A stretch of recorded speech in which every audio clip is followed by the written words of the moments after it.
Hey guys, welcome back to the channel. This is a story about What If Deku Was a Dragon Part 1. If you guys enjoy this What If and want to see Part 2, comment down below and let me know before I start. Please do support for more awesome content and leave a like, and don't forget to subscribe to my channel and also share this video with your friends and check out the description in my playlist. The author of the story 𝗕𝗏𝗏 from Wattpad. So let's start the video. For any child, they always had a dream to be something special, so the world can see them and make them feel like they belong in this world. But for a young boy whose dream was to be a hero just like his idol, to be a hero for those who lost their smile and give them hope. But for him, as life goes on, he was told that he should give up on his dream of being a hero because of something that he didn't have, a quirk, a power that changed humanity for generations, and at the age of 4 for the young manha didn't gain the one thing that made towers special, and he was labeled quirkless. And for the past 14 years of his life he was bullied, body bruised by his so-called childhood friend, being ignored by his peers and teachers, to hide the injuries from his mother who loves him dearly even though he doesn't have any powers, to be belittled, humiliated, being offered flowers that represents death. And that's not worst part, at the end of his school life that was close to being over, where he'll make it leap into the choice he made for his high school life that was close to bring 𝗓𝗏𝗏, was told to commit suicide by Katsuki Bakugo. That 𝗕𝗏𝗏𝗏. Why does he do this? How can he, a human being, to tell me to end my life with no remorse on his face? And he thinks he can be a hero if the world found out about his misdeeds, and not only him but those who didn't help me, those who ignored me, and those who enjoyed torturing me like it was some sick game. That's what Izuku Midoriya thought as he was captured and being suffocated by a villain with a sludge-like quirk bit. Had it been not for his idol, the one who he wanted to be, he could have died. But as the saying goes, you can't trust anyone, not even your heroes. And because of that, once Izuku asked a question and looking for the answer for the rope that he held on dearly, the rope that was soon bring close to being cut, and it did when he heard an answer from his idol, one who said anyone can it. Hero. And yet he told Izuku no, and that he should think realistic, while giving him a look that held nothing, those sinking eyes that came from Izuku's now former idol, who was nothing but a skeleton than the massive figure he always sees on TV, and left Izuku there alone as his mind played out the many memories, the pain, the laughter, and the recent. Izuku was close to listening Bakugo's advice after saving him from the sludge villain that took him hostage. He was talking to All Might in his small form, telling about what his quirk really was and telling him about passing his quirk to him that broke Izuku, and seeing the way Bakugo even agreed to it made him run away, not even feeling of joining home but going to a beach that was filled with trash. Izuku then dropped on his knees to the ground, breathing heavily as tears poured out from his eyes, his hands grabbing his hair, trying to forget what he heard and saw. But it wasn't going away. Instead, it fueled something inside of him, causing him to close his eyes and try to calm down, but it wasn't working. You said anyone can be a hero. I did something that the heroes didn't even do, yet I was the to be blamed. Why? Why me? Why do I deserve this? Izuku said as he felt something that he tried to hide away, his anger, the very rage that he tried to bury away, but it was resurfacing, and he doesn't know how to clam down the very flames that were boiling in his very soul. Izuku screamed out towards the sky in anger, and this resulted in something that he thought was never part of his DNA. But this was different, where quirks were born when a child's DNA alters at the age of 4 years, and even to children who are labeled as late bloomers gain fairy powers from certain circumstances. But for Izuku Midoriya, because of the rage that he held on for 10 years of his life, Izuku saw something in a dark abyss, a metal door that was damaged. And yet it called to him, it wanted him to open these doors, and he listened. As Izuku opened the doors, he was covered in light, and then while he was kneeling on the ground, his eyes opened and they glowed with power. With a deep breath, Izuku suddenly glowed and let out a roar that produced a large gust of wind that pushed away the many trash away. Izuku took deep breaths as he felt like his lungs were fighting to get enough oxygen to be kept alive. But Izuku looked at his hands and clenched them as he saw a gust of wind traveling around his fingertips, and he smiled. I have a quirk, I have a quirk.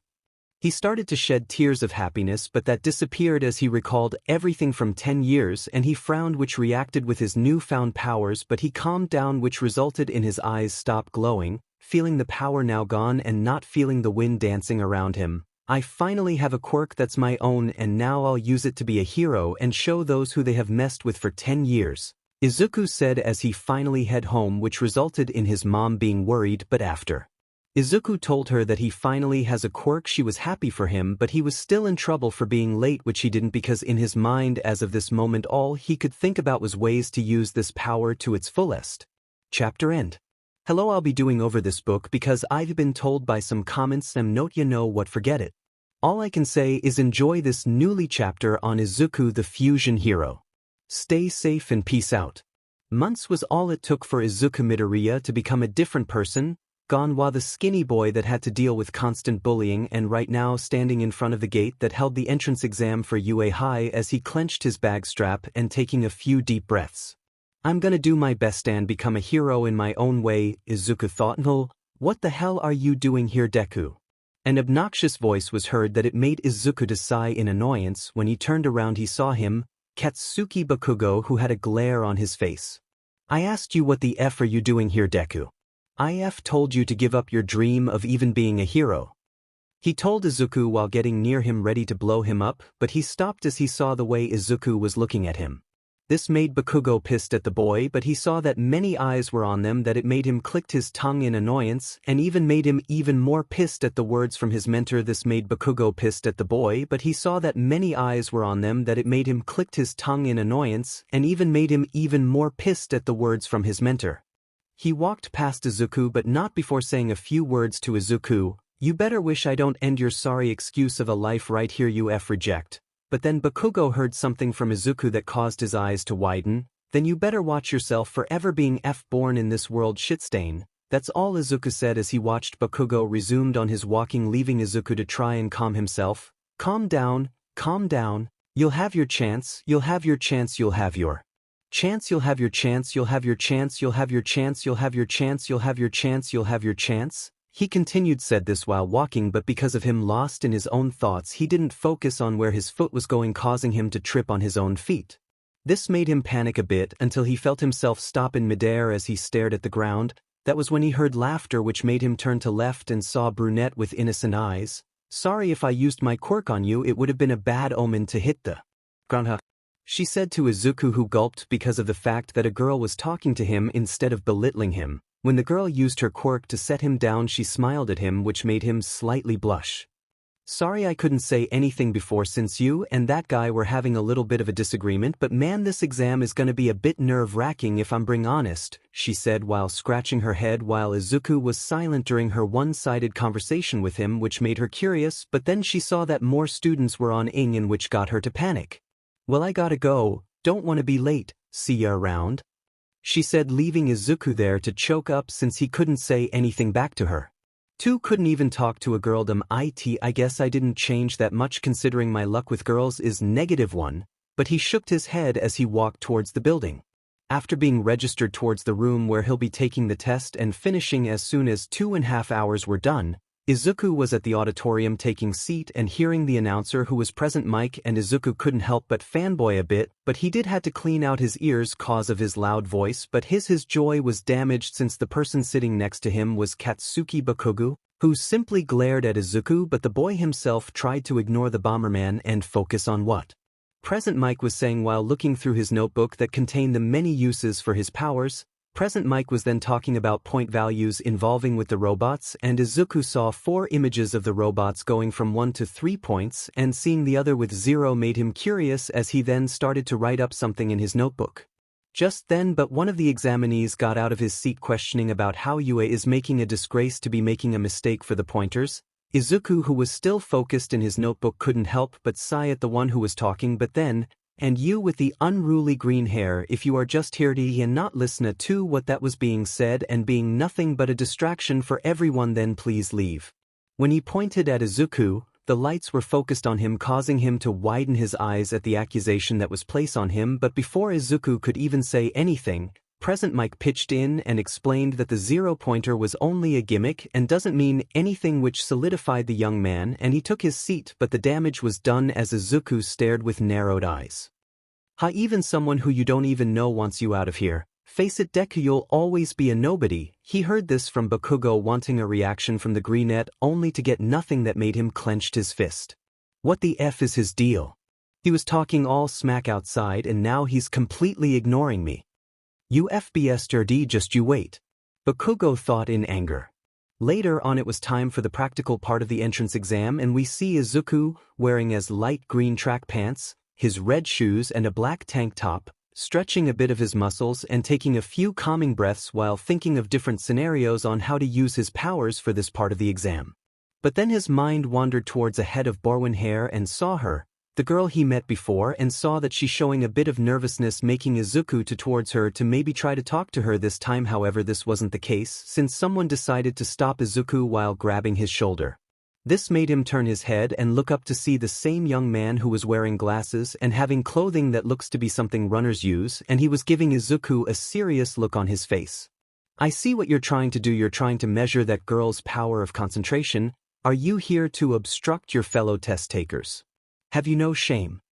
Izuku had enough of this guy and brushed away the hand that was on his shoulder, but then he heard voices of those who thinks he won't make it, thinking that he's not worth it, thinking that he's a small fry that won't even get 1 point in this exam. Izuku hated this, and he turned around, which made the young man to have a shocked look since Izuku ignored him. But before he could say anything, the sounds of the metal doors in front of every examinee was opened, and this made Izuku to run forward.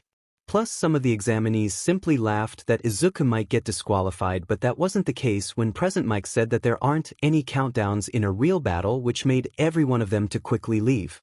Meanwhile, Izuku was seen running and looking around the destroyed buildings and staying alert in case of any of the robots coming his way. And then he saw it, a one-pointer, which made him act fast. "Okay, just like I practiced, the wind around me and even in my cells, use this power as if it's part of me." As soon as he thought that, his eyes glowed as he felt the power coursing through his body as he clenched his fist and blitzed towards the robot, and then, 𝐒𝐭𝐚𝐲. He shouted as he sent a powerful wind attack at the one-pointer, blowing it away and it being destroyed, making Izuku smiled, but then he got serious and continued attacking the robots while gaining more points.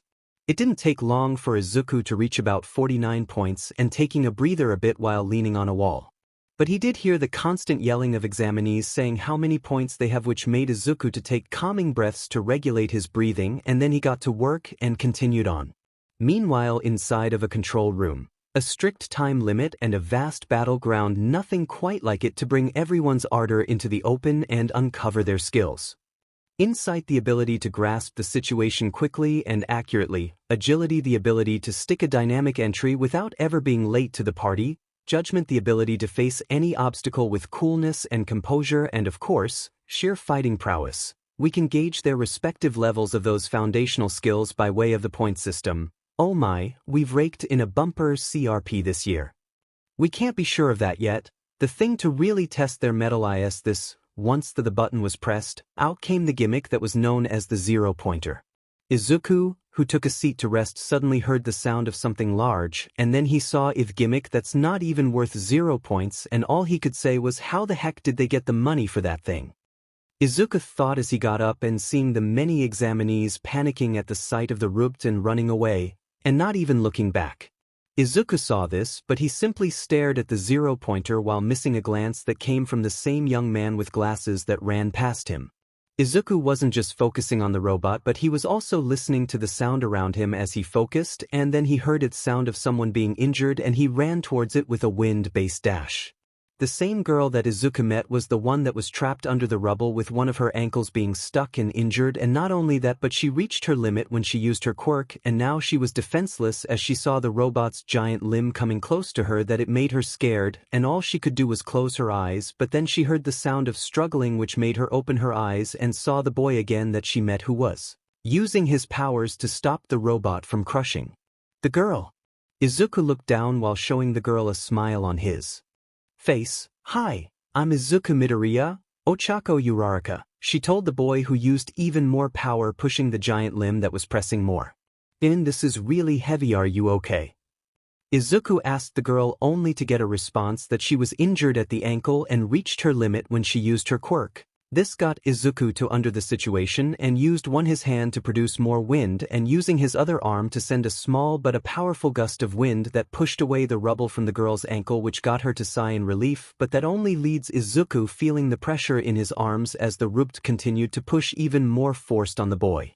"You need to go, "I'll hold this thing off until you're safe," Izuku said, which made the girl to worry about the boy, but all he did was smile at her and telling her to go, but that was futile when they saw the robot use its other to push even more force that it made Izuku scream in pain. "No, you're hurt. I'm sorry, it's because of me that you're in this mess, I dash." But she was silent when she saw Izuku's eyes glowing as he struggled but didn't give up. "You're not at fault here. I decided to help you because that's what being a hero is, to protect those who need saving and put their life on the line." Izuku said that it made Ochako Uraraka to have her eyes widen, and then with a painful limp towards Izuku, she touched his cheek, which made him look towards her. "Then who's gonna be there for the hero who needs saving?" she said as she placed her forehead to his with his eyes still glowing, but they widened in surprise at the girl's action. But then he felt something that held nothing but a feeling that he always felt from his mother love.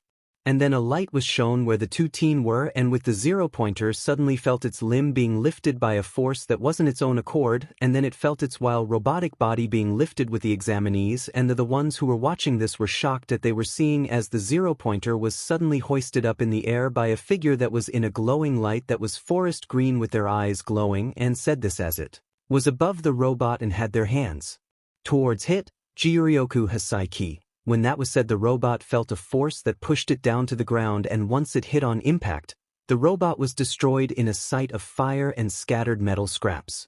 The figure that was in forest green light came down descending, and then once they touched the ground they closed their glowing eyes, and then two separate colors were seen and were then slipped and formed two figures that laid on the ground, both being unconscious and both being okay.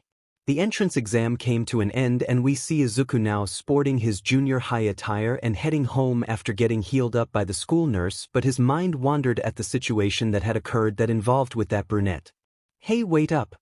someone yelled, which got Izuku's attention as he saw the same girl that he was thinking about, who stopped at the last second and then gave the boy a hug, which made him blush since he was never this close to a girl who willingly hugged him. "I didn't get the chance to say thanks for saving me," she said to the now red-faced boy. No problem," he stuttered out, which made her giggle as she let go of the hug while sporting a blush of her own. "Well, thanks again for saving me, and I'll see ya later, Izuku. Bye," she said while running away, leaving Izuku there to have widened eyes. Did she just called me by my first name? Izuku thought with a blush that got even more redder than ever. Calming down his beating heart, he walked and headed home. It's been about a week since the entrance exam, and Izuku was seen inside his room doing a few yoga stretches to ease his mind after eating with his mother. But he still couldn't get rid of that feeling where he Anokaka turned into light and then they became something, or rather someone, and dealt with the 0-pointer with ease. It's too bad he wasn't able to call her, but with him being a boy who's very socially awkward with the opposite gender, he's not so sure if he can hold a conversation. Before he could finish his yoga, he heard a commotion and the sound of footsteps coming towards his room, and then the door was opened and in came Inko Midoriya, Izuku's mother and the only one who raised him. "Izuku. Izuku. It came, it's here, your letter is here," Inko said while holding the letter that held the UA insignia. Izuku thanked his mother while looking at the letter, with his mother closing the door so he can get his privacy, but she was near the door feeling nervous about the results for her son. Izuku sighed and took deep breath and then opened the envelope that contained his letter and also a disc that made him confused only to see a disc until it turned on, but then Izuku saw something from the hologram that made him narrow his eyes. "I am here as a projection." The one who said was none other than the symbol of peace himself, but to Izuku he was just annoyed as he looked through his letter.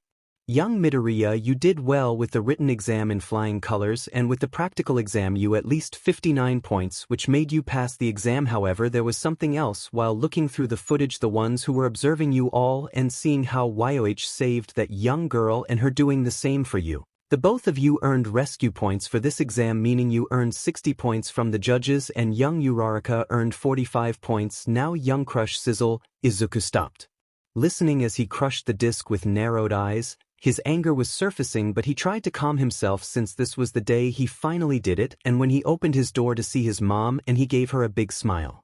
His mom, who saw that smile, started to cry and gave him a big hug.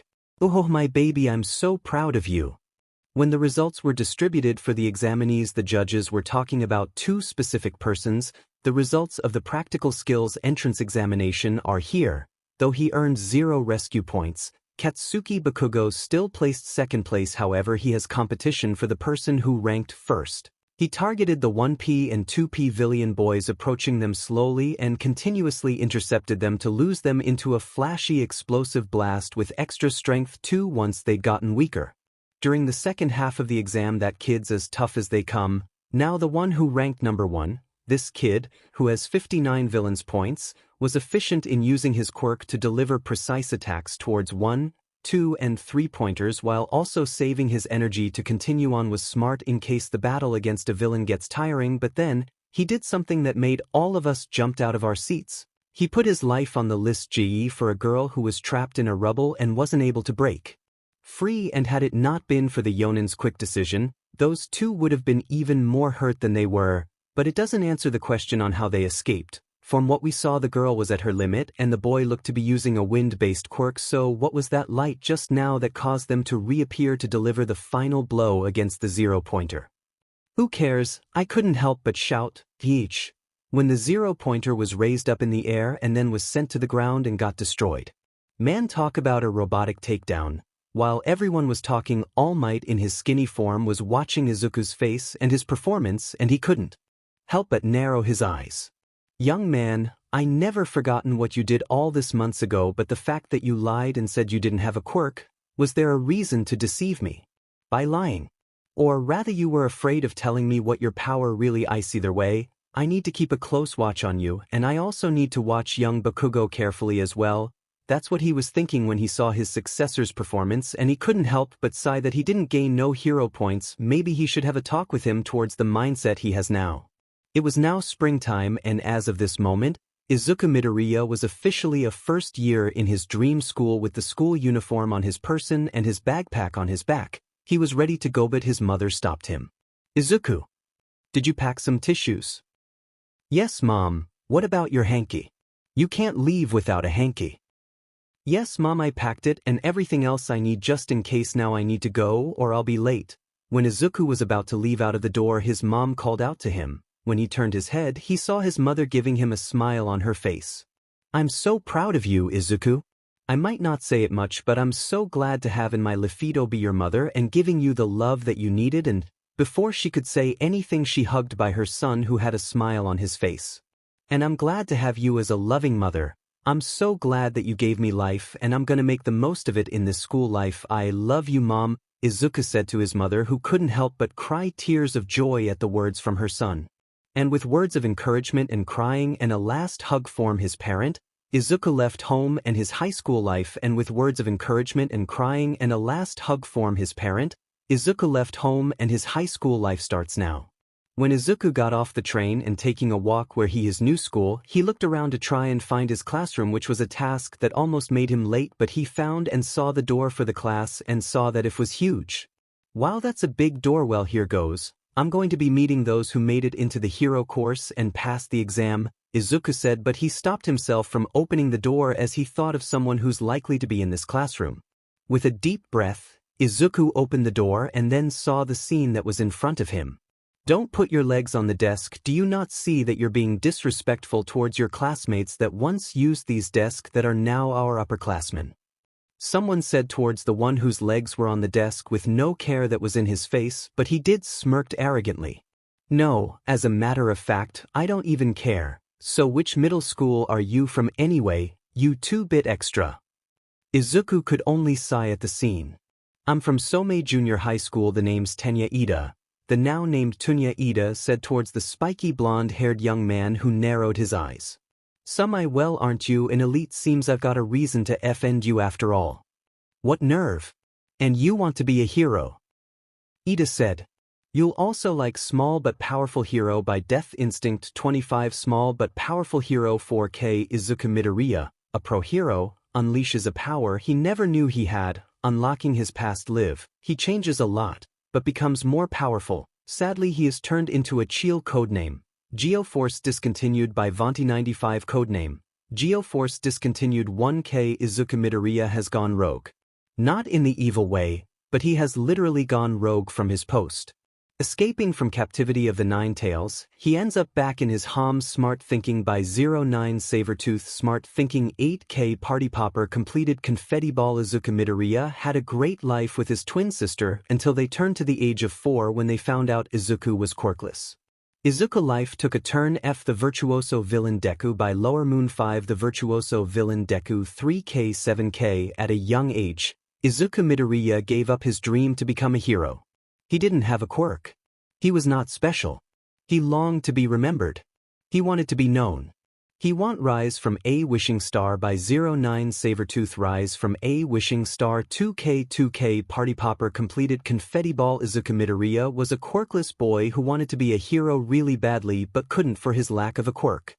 People around him would either ignore or bull meet me halfway. 𝗕𝗶𝗄 villain Deku by 𝗵𝗃 meet me halfway. 𝗕𝗶𝗄 villain Deku 2K7K Izuku Midoriya has been bullied by Katsuki Bakugo for most of his life.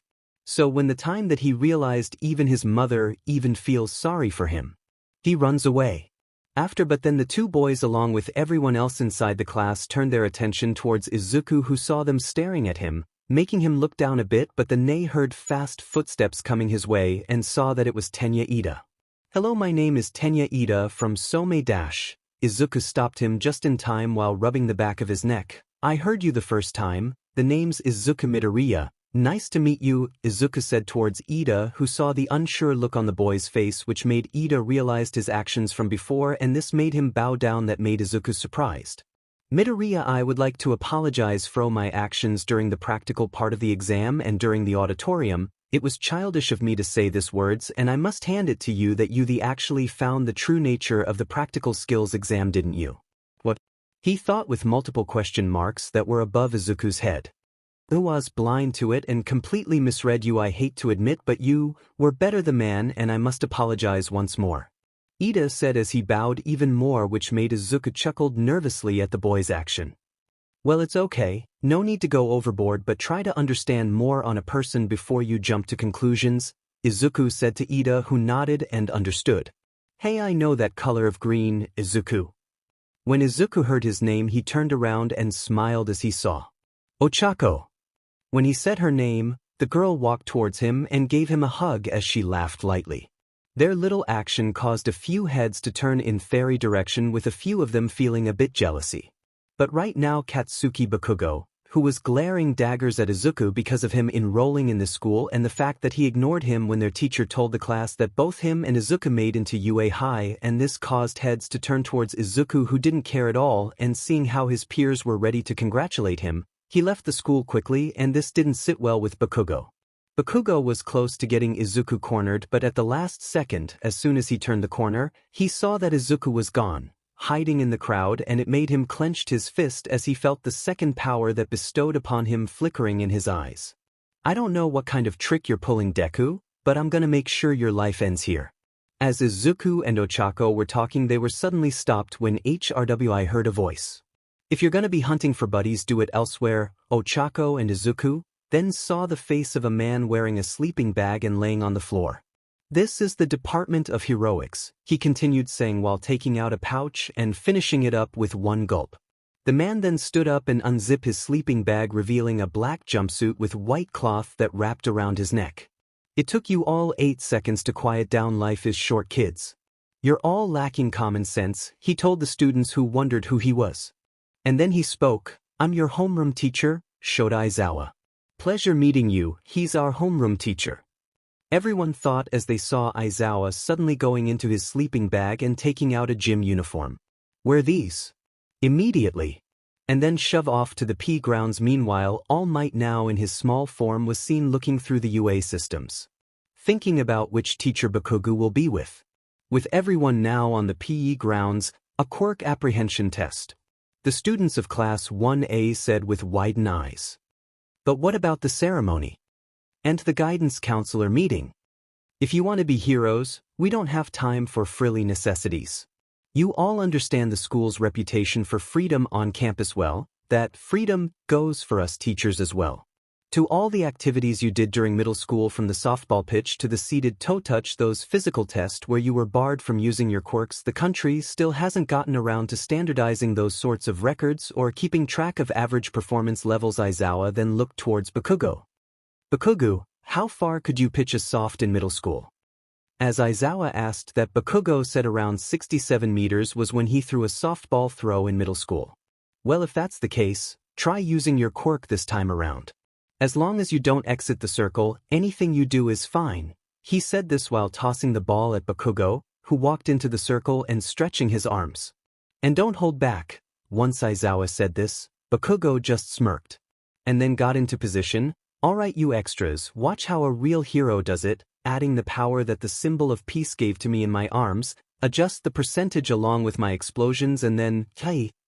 He shouted as he sent the ball out that soared through the sky. Izuku, however, stared at Bakugo and the power he just used, and he couldn't help but clench his fist. If I been fast enough, would I have drawn that power that he has now? Izuku thought as he looked towards his teacher, who was looking at a device.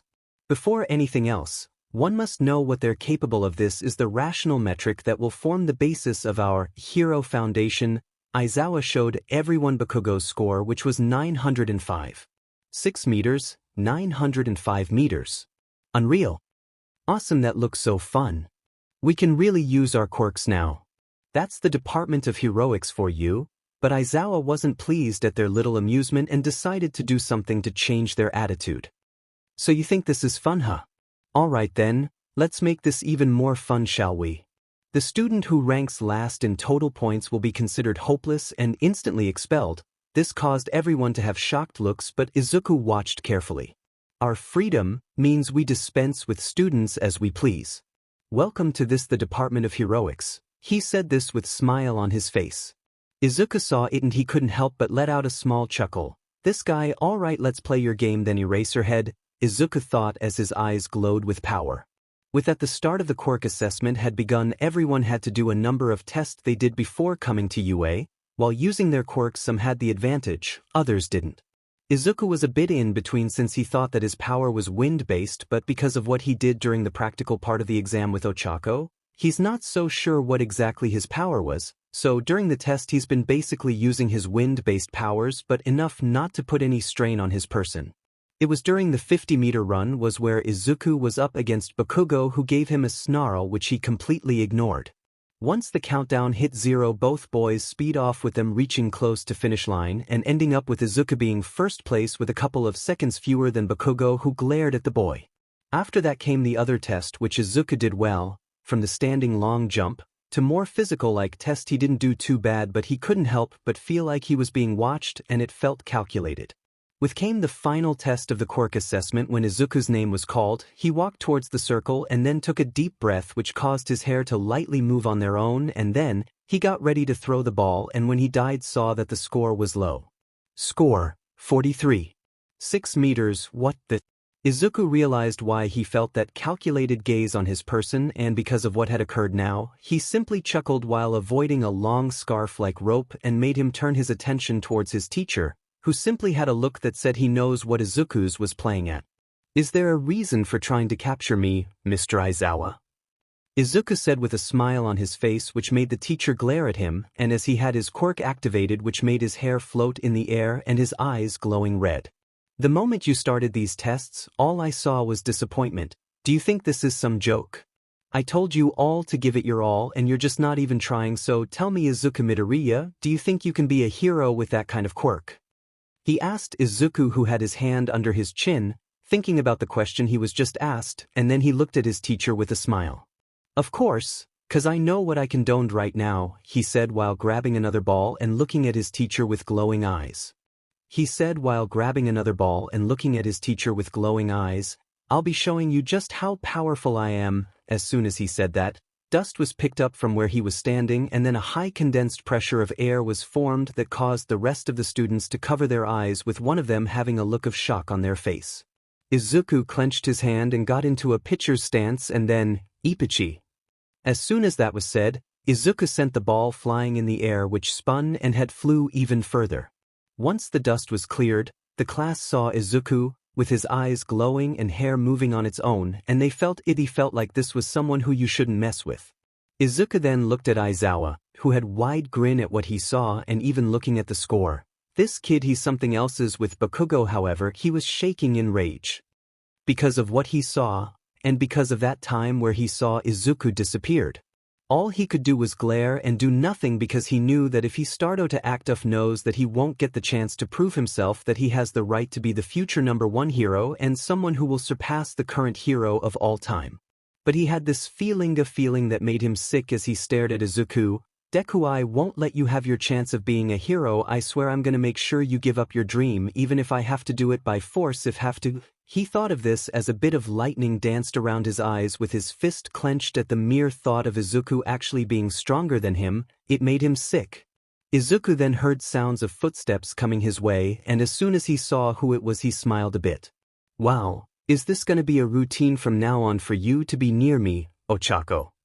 Izuku said with Ochako going in close. Isn't that painful?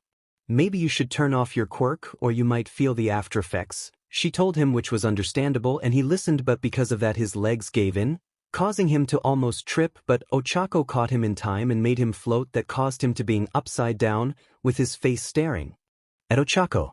The two looked at each other and just laughed while the rest of the class saw their interaction with the girls, thinking over this little interaction with ideas that were dancing in their heads, while some of the girls just looked at them with one being confused at it entirely.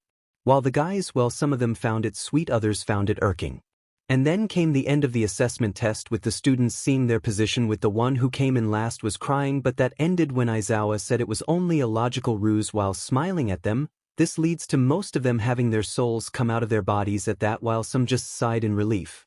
And then came towards going through their syllabus, getting to know one another, well, some of them at least, and then came the end of the first day of school where Izuku was seen walking home with Ochako Uraraka and Tenya Ida. The next few days everything was normal, like any ordinary high school, right? Normal. That's all anyone could call the first half of high school's day. Completely normal subjects, like math, English, classical Japanese, were taught as if they were at a normal high school. The only difference was that they were taught by pro heroes for these mundane subjects. Pro heroes like ectoplasm teaching mathematics, or Present Mike teaching English. It was the epitome of normal for a school, barring that one difference. When the lunch bell rang, the whole of 1A made their way towards the cafeteria. The reactions to the first half of their classes were varied. Some, like Ashido, Kaminari, Siro, and Hagakure, looked wiped out, while others, including Yaoyorozu, Ida, Bakugo, and Izuku, weren't bothered by the lessons much. We head towards the students of Class 1A who were enjoying their lunches in peace, but for a certain young man with green highlights in his hair, he was seen inside an empty classroom that hasn't been used in a long time but still kept clean. The reason why he was here was because he needed to confirm something. And so, he took a deep breath while sending out his hand and concentrated until, OSU, as soon as he said that, nothing happened, which made him sigh as he thought that he could do something that was similar to what had happened between him and Akako, but it seems that wasn't the case. Do I have to fuse with Ochako in order to know? I don't want to make her uncomfortable, Izuku said as he took KS deep breath and head out to continue his lunch, not knowing he was being watched from a camera that was inside the classroom. Right now lunch was over, which leads Class 1A to be back in class and to see what was on the table for their heroics class. Wonder what the teachers got planned for us today, Kirishima said. Hopefully it's something interesting. I mean, who knows, since Aizawa-sensei did say teachers have the liberty to teach the way they see fit, Siro said. I wonder who our teacher will be for this class. I don't think they mentioned specifically who it will be, Yaoyorozu said while having her hand under her chin. While everyone was discussing who their teacher will be, Izuku, however, was busy dealing with something, writing in his notebooks while having a concentrated look on his face as he started to word even more on his powers, including the subpart, which was fusion, or rather was the main part of his power to begin with. Suddenly the door burst opens, and then came the #1 hero, All Might, who appears in all his glory. But for Izuku, all he saw was a hero that thinks it's okay to break a person's reason to evento even be here in this world. Izuku stopped writing as he looked down, which resulted with a certain brown-haired girl a few seats away from him to have a concerned look on her face. I'm here. Coming to the door like a normal person. Wow, check it out, it's All Might. Kirishima said. Whoa, this is gonna be awesome. Kaminari said. Is that his Silver Age costume? Tsuyu asked.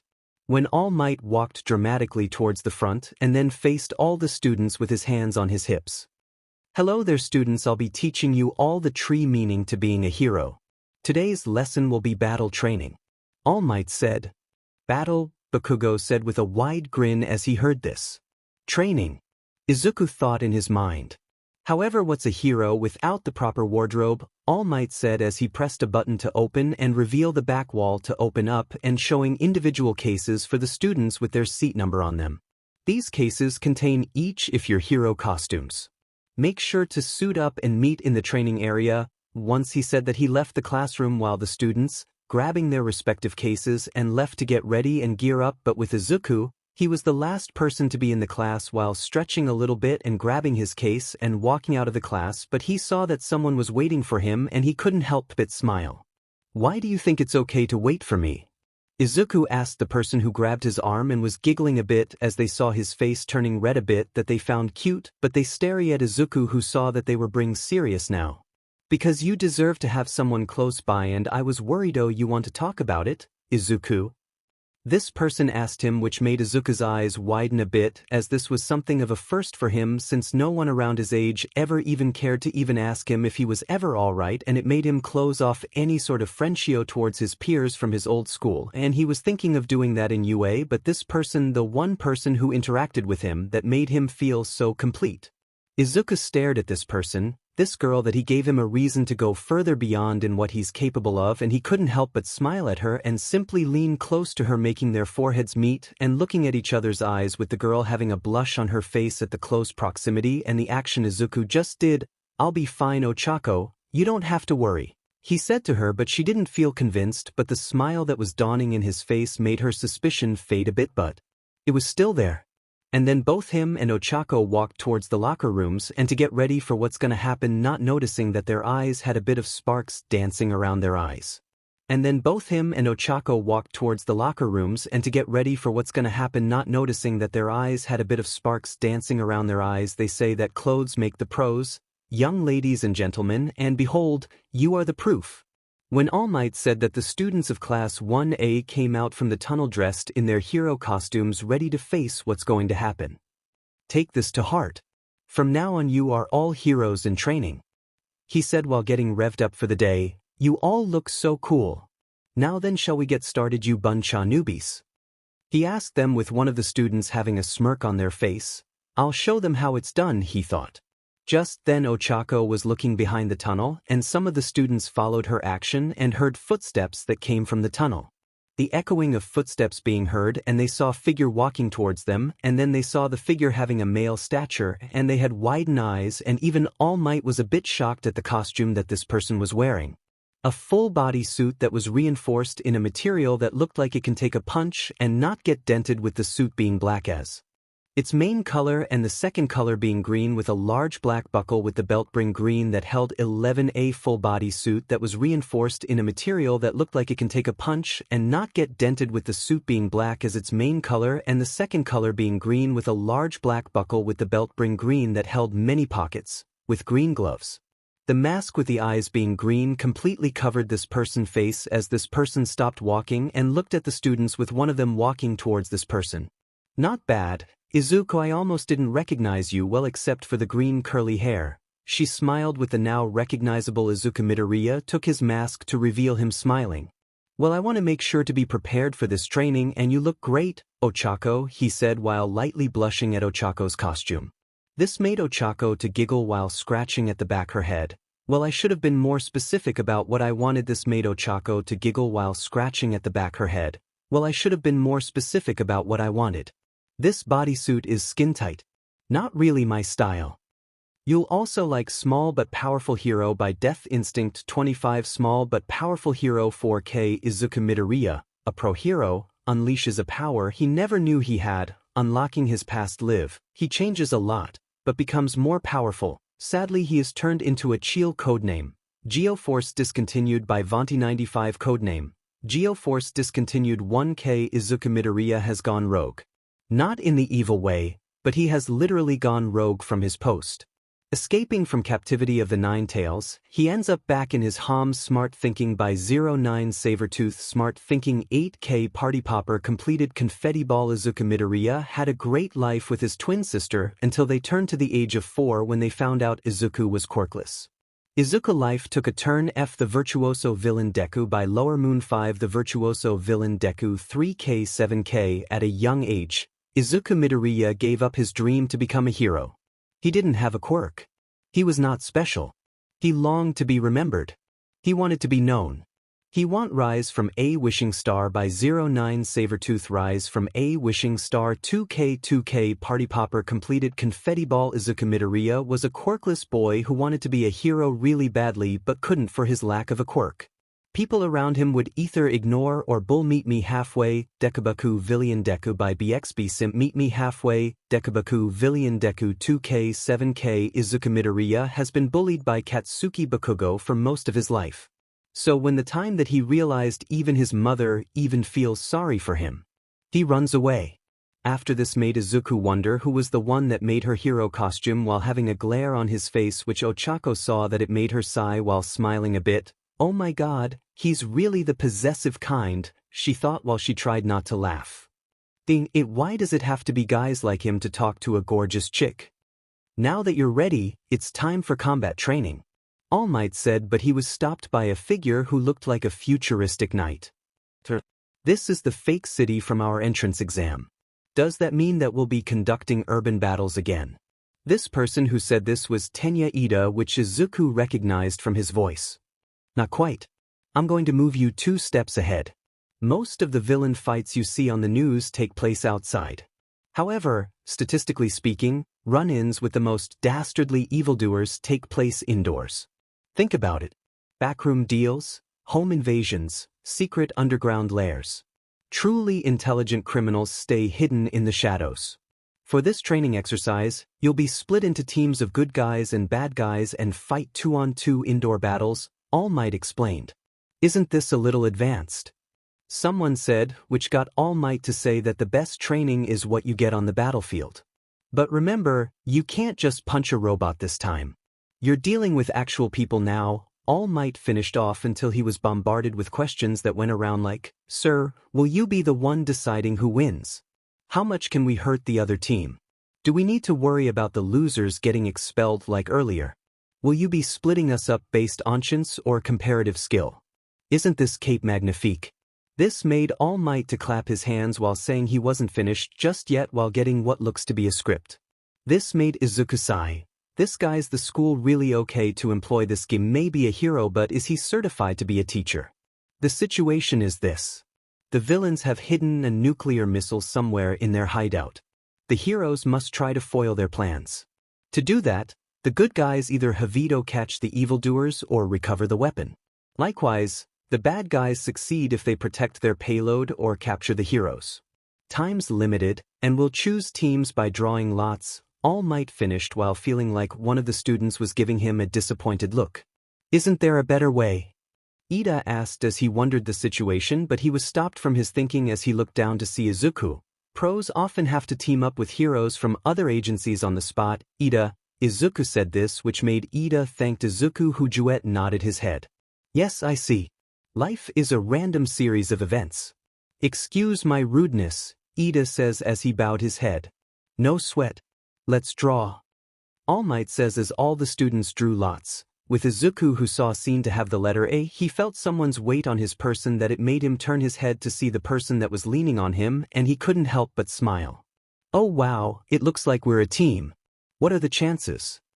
She said with a cheeky grin in her face. Izuku, who had his mask in his hand and then placed on his face, cussing the green light from the eyes to glow. Well then, let's show them our teamwork. Ochako, he said towards Ochako, nodded her head while grabbing his hand, which he didn't mind. In fact, he wanted to hold her hand for a while since he missed it. I declare that the first teams to fight will be these guys. Team A will be the heroes, Team D will be the villains. Everyone else can head to the monitoring room to watch. All Might said with the rest of students shout out a yes sir towards him. Bad guys, you can go on in and get set up. In 5 minutes, the good guys will be let loose and the battle will start. All Might said with 𝗀𝗏𝗁, and 𝐒𝐵 responded with a "yes sir," but he didn't get response from Bakugo, which he didn't mind. But when he looked towards Izuku, he wasn't even focusing on the hero. Instead he was bit far from them, focusing on the blueprint in front of him. Young 𝗧𝗓. Young Bakugo. The key to being successful in this challenge is to embody villainy. Think from the perspective of an evildoer. Got it? If things go too far, I'll step in. Understood. A growl came from Bakugo as both him and 𝗧𝗓 went inside and found the nuclear bomb that was not real, as they got ready to face Izuku and 𝗀𝗏𝗁. Even though this is training, it pains me to be aligned with criminal behavior. 𝗧𝗓 said as he looked at the weapon. So this is the weapon we must protect. Of course. Hey! Bakugo yelled towards 𝗧𝗓, who looked at his direction.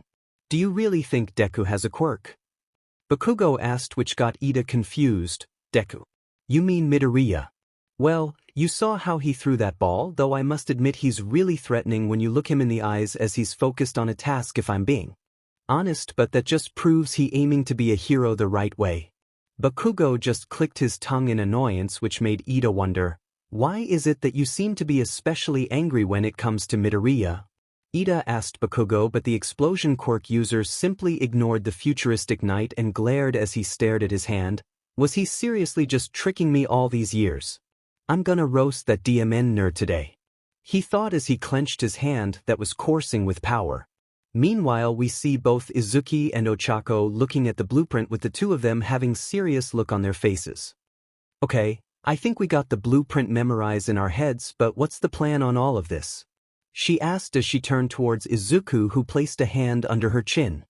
All I can say is that Bakugo will likely, or the better word would be that he will be coming after me like a mad bull who's colorblind, so we'll go towards a plan where we separate both Bakugo and 𝗧𝗓, with one of us bring the bait to distract the Bomberman, and since Ivy got history with him, I'll be the bait while you deal with 𝗧𝗓, Izuku said with 𝗀𝗏𝗁 nodding at that, but then looked towards Izuku. If that's the case, then I better be prepared if 𝗧𝗓 intends to make my quirk useless. Since I need to touch objects to make them lose their gravity. Hey Izuku, she called out to Izuku, who looked at her direction. Do you think if we do that, maybe we'll she tried to say with Izuku blushing, but the mask was hiding it. Well, I don't know, maybe we should focus on the battle, then maybe we'll talk about that later, okay? Izuku said with 𝗀𝗏𝗁 nodded her head, but inside she felt saddened. Alright, let's begin the indoor combat training. Team A and Team D, your time starts now. Pay attention, kids. Think about what you would do. Once that was said, both Izuku and 𝗀𝗏𝗁 went inside, and staying vigilant with Izuku's hair moving like they have mind of theory own, that it made 𝗀𝗀𝗁 thinking that he was already activated his quirk. Okay, we're in, but we're not so sure when one, or better yet, if two of them suddenly attack, 𝗀𝗀𝗁 said. If it's Bakugo, he won't work with 𝗧𝗓, Izuku said as the two teens kept on walking until Izuku suddenly stopped, which made 𝗀𝗀𝗁 got ready as well, but she was surprised when Izuku grabbed her just in time for a shadow-like figure that set off an explosion where the two teens used to stand. Izuku focused his attention towards 𝗀𝗀𝗁. You okay? Yeah, I'm fine, so you're right, he's here alone, she said as the Bakugo swiped the smoke away with him glaring at Izuku. Hey Deku. What's the matter? Afraid to stand up and fight me?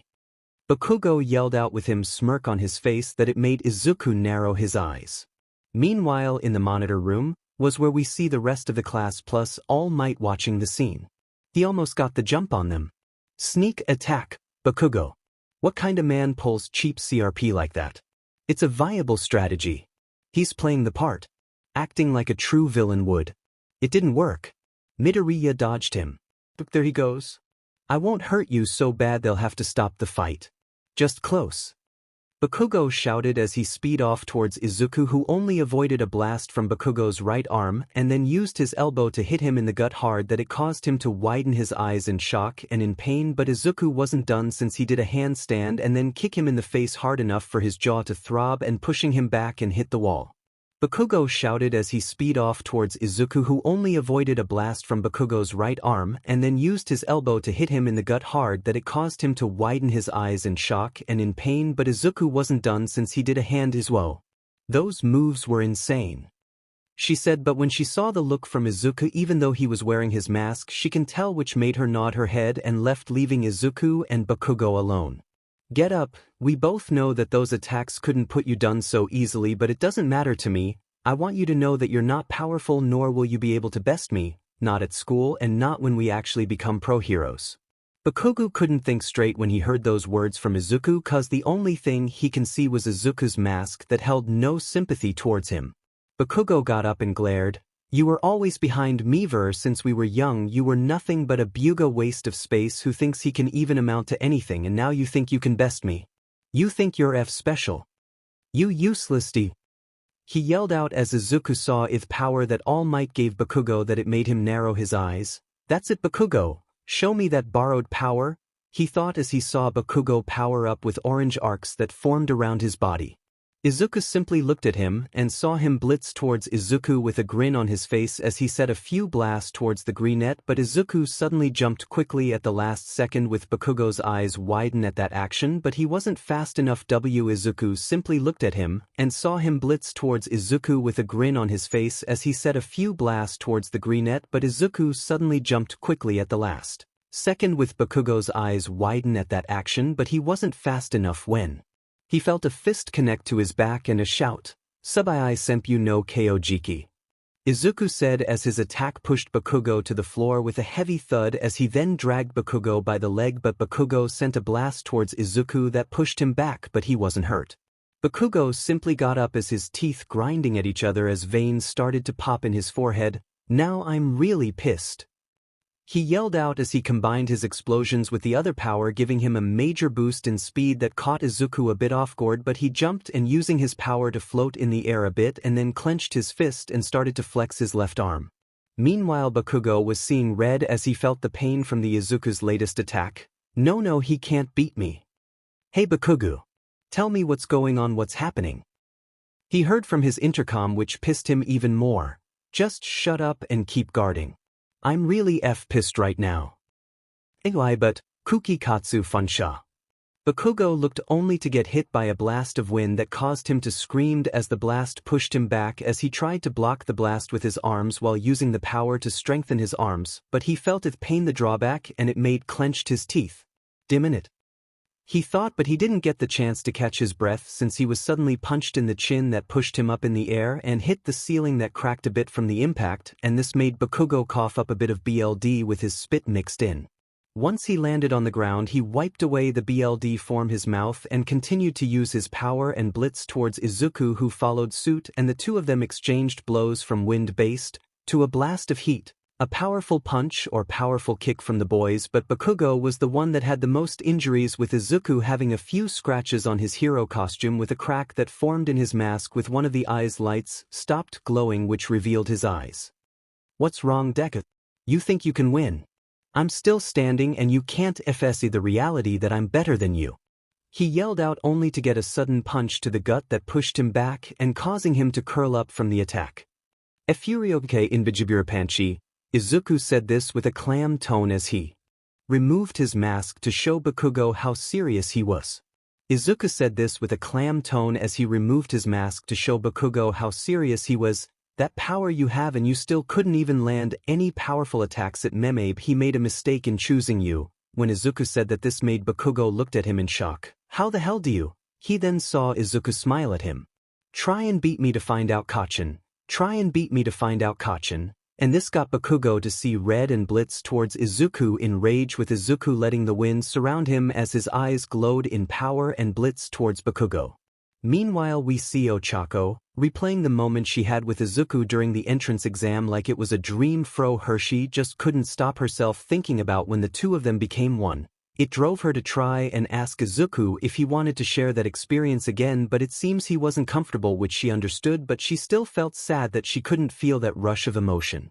But she had to focus as she saw the bomb along with Ida, who was going through his role of a villain, that it made Ochako to almost laugh, but she kept her composure and took a step back while using the intercom to contact Izuku, seeing as Ida, who was still monologuing, made sure that the floor had a thorough cleaning. Back with Izuku, he was avoiding the mini blast that came from Bakugo with his hair bit moving on its own, which indicated that he wasn't using his power. Right now, he was taking a breath and trying to calm down his racing heart while trying to formulate a plan while hearing the sounds of Bakugo's explosions that were at a distance. Okay, made him pissed. Check. Called him by that nickname he hates so much. Also check. Okay, it seems my powers do have a limited time with 𝗵𝗃𝗶𝗃, the only power I've ever used that I didn't think of any possible ideas if I can fuse. Yeah, that's the word I'm looking for, being able to fuse with anything. Wait a second, Izuku thought as he checked the many pockets on his person and saw what looked to be steel ball. Right. I forgot that I told them I wanted something to distract my opponents when I turned in my ideas for my hero costume tensile strength medal. Yeah, this can work. Just then his intercom was sending a signal to him, and then he heard a person's voice. Izuku, we got a situation here. He heard the voice which he recognized as his partner, Shoko. What's the situation on your end? Izuku asked, with Ochako telling him that she's still hiding while telling Izuku that she found the bomb, which was the middle room on the 5th floor, which made Izuku look up as he thought, she's almost right above me. All right, Ochako, looks your element of surprise needs to be out the window, but I need to keep Ida distracted long enough for me to get to you, okay? Izuku said, with Ochako wondering what kind of plan does he have in mind with Izuku sighing. I'm thinking of doing that with you. As soon as he said, heard the sound of a girl shrieking in delight, which made Ida, catching her red-handed with Izuku shaking his head, form the ringing of his ears. But he then had to avoid a sudden punch that was directed to his face, and at the last second he crossed his arms over his face to ease the impact, but it still pushed him back, causing him to hit the wall, which formed a spider-like crack, with him groaning a bit from the impact as he opened his eyes to stare at the smirk of the one he once called his childhood friend. What's the matter, Deku? Aren't you gonna show me my place, or was that all talk? You reject? Bakugo shouted as he blitzed towards Izuku and sent a punch towards him, but he got the same treatment just like before.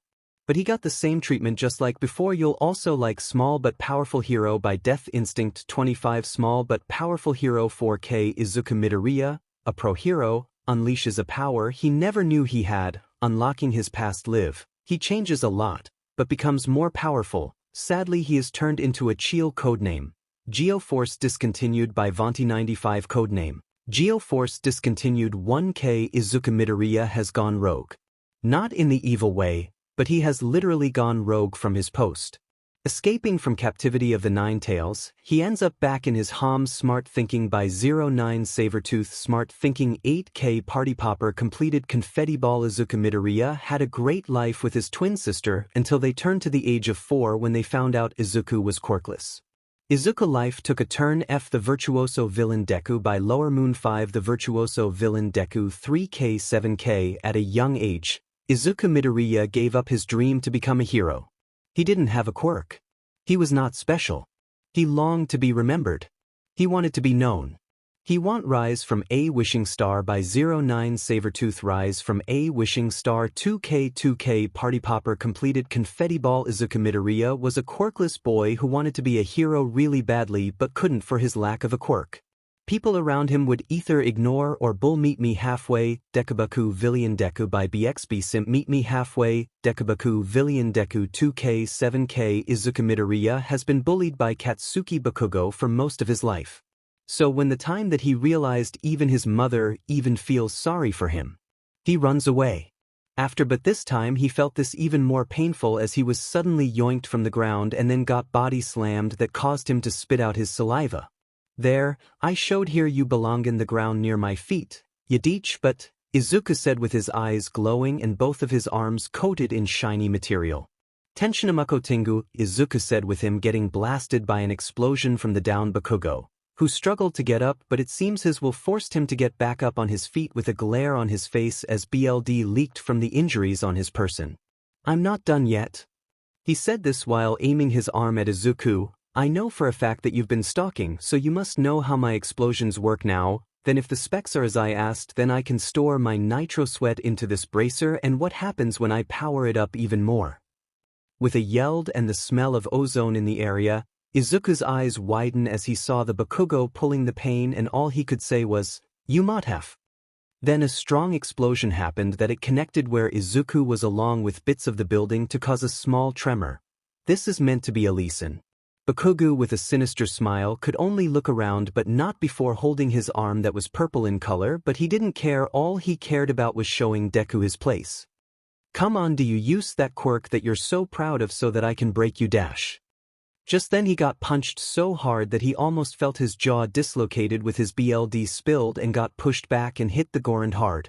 He looked up and watched when he saw with a shocked look on his face that Izuku was still standing, but his hero costume was damaged with a few tears with minor injuries on his face, but both of his arms that were still casted in metal had a red color and was streaming, meaning the blow that Izuku took, he blocked while crossing his arms along with using a defensive form with the wind, calling it, 𝗖𝗓𝗍𝗄, get ready but, he said as he suddenly blitzed towards Bakugo, who quickly got up and dashed towards Izuku as the two teens started to trade blows with the rest of the class, having widened eyes at the fight before them and seeing how quick they were fighting.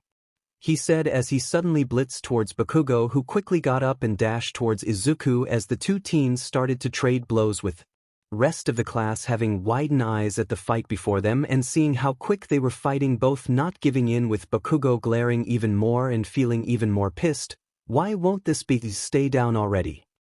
He screamed in his mind as he sent a powerful punch, only for it berkushed by Izuku, who smirked. And that's time's up, Bakugo. Once Izuku said that he sent an elbow towards Bakugo's arm and caused the bone in his arm to snap even more, that it made Bakugo scream. He was silenced by Izuku, who grabbed him by the face and slammed him hard on the ground that it made him lose consciousness. Izuku took a deep breath as his legs caved in with his arms not back to normal as fatigue kicked in, but he knew he had a job to do, and with a deep breath, his hair came to life as they moved around. He then placed his hand on his earpiece. "Ochako, get ready, I'm on my way." As soon as he said that, he blitzed away like he disappeared. It happened a few minutes ago during the time when Bakugo set off a chain reaction that caused the building to shake, which rattled Ida and which made Ochako to run towards the fake bomb, but this only made Ida to intercept her way, but she did avoid the attack that was coming her way, but it only made it more difficult to get the bomb since Ida moved it at a distance that she couldn't reach, which made her frown a bit. "Haha, face it, hero. You won't win this battle. I have the high ground and your quirk is useless with nothing to be used as ammo," Ida said in his villain-like voice, which only caused Ochako to chuckle from how hard Ida was trying to play the villain, but she then got serious as she focused and ran once more with Ida getting ready to attack, only for him to meet nothing but air, and looked up to see Ochako in the air with a smirk on her face. "You can make yourself float too," he said in shock, with Ochako focusing towards the bomb, but it was moved once more by Ida, which caused her to whine in disappointment. "As long as you can't touch me, you're no threat to me. So I'll hold out like this for all the time I need." He said this while laughing at the end, which made her growl and also made her eyes having dim glow in them. Just then the door was slammed open and brought out of its hinges, which caused Ida and Ochako to see that it was Izuku, who was breathing heavily with his hair moving wilder than ever as his eyes focused towards Ida with a smirk on his tired face. "Hey Ida, your heavy hitter just took his formula," Izuku said as he blitzed towards Ida with speed, but Ida saw this quickly and speed off with the bomb, avoiding what he thought was Izuku using an attack towards him. "Haha, you may have speed, Midoriya, but I'm the more superior in that field. No matter what plan you have, it won't work and time will run out for you two heroes, haha," he said as he laughed, but Izuku just laughed as well, which made him confused. "I wasn't aiming for you, I wanted you to be at a distance so that we can do this." As soon as Izuku said that, Ida, along with the rest of Class 1A and All Might, saw Ochako falling towards Izuku with a seal on her face, with Izuku having a smile of his own. Ida couldn't help but widen his eyes as he felt like he needed to stop what they were about to do, but it was too late as he saw both of their eyes glowing in their respective colors, and so did their bodies as they merged into one with a new figure that was in the spot of Izuku and Ochako, and this figure giggled with glee as their forest green eyes shined brightly. "I'm back and ready for action," this figure said as she looked towards Ida, who had shocked look on his helmet. "You're the person that just who are you?" Ida asked, with the figure only giggling. "Well, Ida, just call me 𝐒𝐭𝐴𝑍𝑢, the fusion of Izuku and Ochako's love," she said proudly as the class got a good look at the fusion, her hair that reached down to her shoulders, a wild fluffy bob cut mess with curls, with her hair being brown and having green streaks. Her face having both Izuku's and Ochako's baby face, dotted with Izuku's freckles, but having Ochako's large eyes.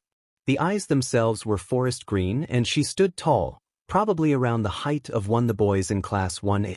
For her outfit she donned something completely different. Her costume was more like a casual wear, with it being a turtleneck that held 2 pink lines that run down her stomach. Izuku's pants was worn, with the pants being black with pink lines that traveled at the side, while wearing a slimmer version of 𝗬𝗧𝗏's bulky belt, complete with compartments. Both 𝗬𝗧𝗏's and Izuku's footwear were mixed together, being combat heels with white soles. On her arms, her pink cuffs were now black with green and pink lines that traveled down the middle, and it had a change which looked smaller and looked to be designed to fire long-distance attacks, while also having black fingerless gloves. And next came her headwear with 𝗬𝗧𝗏's helmet, which was gone, that was replaced with Izuku's face mask that 𝐒𝐭𝐴𝑧𝑢 was holding in her hand, with the optical part of the mask having a pink glow in them. The now named 𝗬𝗏𝑧𝑢 looked at Ida and didn't waste any time to run towards him, which caused him to stumble out of his trance and got serious. Playing the same trick won't work this time, he shouted as he was about to speed away. However, what he didn't realize was that 𝗬𝗏𝑧𝑢 still grinned and held out her hand and said a simple word, "In-Ryoku." As soon as she said that, Ida felt an invisible force that was pulling towards his opponent, causing him to try and stand his ground, but it was futile as the bomb was touched by 𝗬𝗏𝑧𝑢, with her smile getting even wider. With that came the end of the battle, with 𝗬𝗏𝑧𝑢 letting go of the bomb and walking towards Ida, who removed his helmet. So this is the fusion between Uraraka and Midoriya. It is nice to finally see you and meet you. I am Tenya Ida. He said this with a bow that it made 𝗬𝗏𝑧𝑢 to laugh. Come on, Ida. I already know who you are. You don't have to introduce yourself again to me. Remember, I'm both Izuku and 𝗬𝗧𝗏, and I have their memories, so it's fine, she said as she pat his shoulders, with him only nodding his head. With that came for the three of them to head back towards the monitor room where the rest of Class 1A are, with one being missing, which was Katsuki Bakugo, who was injured and was already being ushered towards Recovery Girl to get healed up. When it came for Ida and 𝗬𝗏𝑧𝑢 to meet the others to the monitor room, the class stared at 𝗬𝗏𝑧𝑢, who was same height of Oak of Boys, who goes by Mizo Shoji, with 𝗬𝗏𝑧𝑢 scratching her head a bit as she saw the way her classmates were looking at her. Hello there, she said awkwardly. The following stunned silence was quickly broken by a disembodied glove suddenly appeared right in front of 𝗬𝗏𝑧𝑢, nearly touching her nose. Ah! Toru Hagakure yelped. You're still fused? This got 𝗬𝗏𝑧𝑢 to cross her eyes as she tried to look at Toru's finger, before gently pushing it aside with her own as Ida moved to join the rest of the class. Yes, I am. She then stepped to the side slightly, in the hopes of not inadvertently staring through Toru to face the class. She gave them a small wave in greeting. Hello, everyone. I just figured you all might want to get a good look at me before I unfused. So, she shrugged a little, her face tinting. There was a beat of dazed silence before a voice rang out. Kirishima suddenly pulled away from the pack, running up to 𝗬𝗏𝑧𝑢. The fusion let out a squeak of surprise as he got up in her personal space. I've never seen moves like that outside of TV. Just how strong are you? This made 𝗬𝗏𝑧𝑢 leaned back as Kirishima leaned forward. The way you twinkled in the light, Aoyama spoke up, flashing the fusion his suave smile. You put even myself to shame, madam. Truly très bien mon ami. Thank you. Yeah. And suddenly Mina was popped up right next to Kirishima, excitement sparkling in her black and yellow eyes. At the end when you faced Ida you were like so awesome. Can all of Midori's fusions do that? She gasped as a thought struck her. If I fused with him, could our fusion do that? This got 𝗬𝗏𝑧𝑢 to suddenly raise her eyebrows when she heard that nickname but shook it off a bit as she stared at Mina. So you want to fuse with him? What's your reason? She asked Mina, who looked to the side while laughing a bit, but 𝗬𝗏𝑧𝑢 saw the hint of a blush that made her widen her eyes a bit. Oh wow, this might cause one of my counterparts to get really jealous, so this is gonna be fun, she thought as she walked towards Mina and placed an arm around her shoulders while raising Mina's chin upwards so that she can look into 𝗬𝗏𝑧𝑢's forest green eyes. Well, I'm sure he'll be thrilled to fuse with you, sweet cakes, when 𝗬𝗏𝑧𝑢 said that she saw the expression on Mina's face and she couldn't help but chuckle. Now, All Might said chidingly, walking around the class to stand next to the returning teams. There will be plenty of time later to discuss young 𝗬𝗏𝑧𝑢's existence here. But our returning teams -1 who is injured have yet to receive their critiques and we still have the other matches to go through.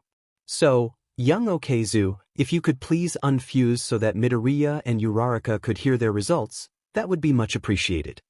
Kirishima and Mina wilted in disappointment. Even as 𝗬𝐭𝐸𝐲 looked up at All Might with no emotion on her face, she simply nodded her head. Understood, sir. She then turned to the class as a whole, giving them a bright grin. Until next time, everyone. Without another word, 𝗬𝐭𝐸𝐲's whole body was enveloped by green light. Those unaccustomed to the light shielded their eyes, letting out small sounds of surprise. Those that could keep their eyes open watched in awe as 𝗬𝐭𝐸𝐲 was split right down the middle. Before the two halves, one green and one pink, morphed and shifted until they looked like separate people. The light vanished, revealing Izuku and Ochako, standing side by side. Ochako was the first one to open her eyes and looked around to see her classmates staring at her and Izuku, and then she laughed and suddenly jumped towards the boy that was now opening his eyes and then getting jumped and hitting the ground by a giggling Ochako, which he simply laughed as well, both enjoying the warmth with smiles on their faces that caused a happy atmosphere on the room where the students felt it and couldn't help but be curious at the two teens. With the battle that put the 1A students to be even more ready and better themselves.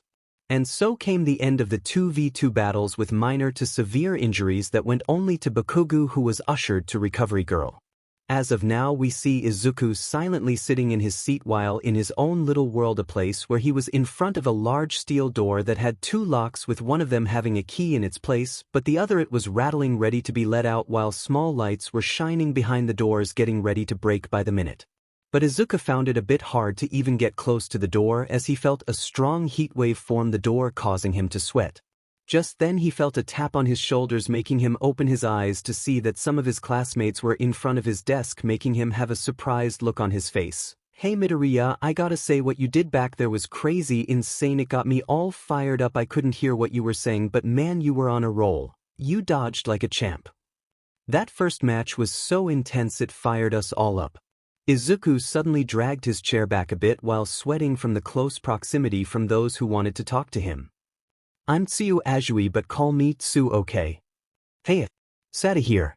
Before Izuku can say anything. And Amineta. Kirishima, whoa, when did you get here? Geez, so noisy. Ida, stop sitting on the desk. Stop this instant. For one thing, Izuku couldn't help but laugh, which got the class's attention when he smiled. It's nice to meet you guys and I hope you have a great year in you. This caused an sunny-like aura in the classroom, which made the students wonder how this boy can be so innocent. When Izuku said this, he suddenly got hugged by Mina, calling him cute that it made him blush, but this started to escalate with Ochako grabbing Izuku. Ochako, hey, hands off. Mina, oh, what's this, are you two together? Ochako, what? No, it's just you were too close to him that you were making him uncomfortable. Ochako said towards Mina, who simply got close to Izuku even more, which made Ochako glare and running after her, with Mina just laughing as she was being chased, with Ida yelling bit to run in the classroom. But right now, Izuku was looking to see a seat that was empty and he knew who it belonged, that he sighed.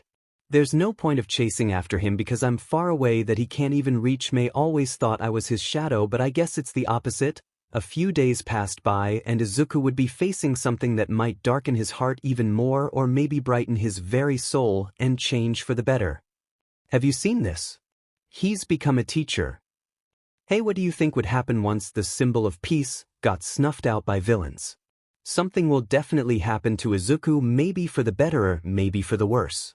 As of now, many reporters were by the gates of UA, making it hard for students to enter inside. Reporter, you there, what kind of lessons does All Might teach? Sorry, he doesn't teach me. Reporter, you there.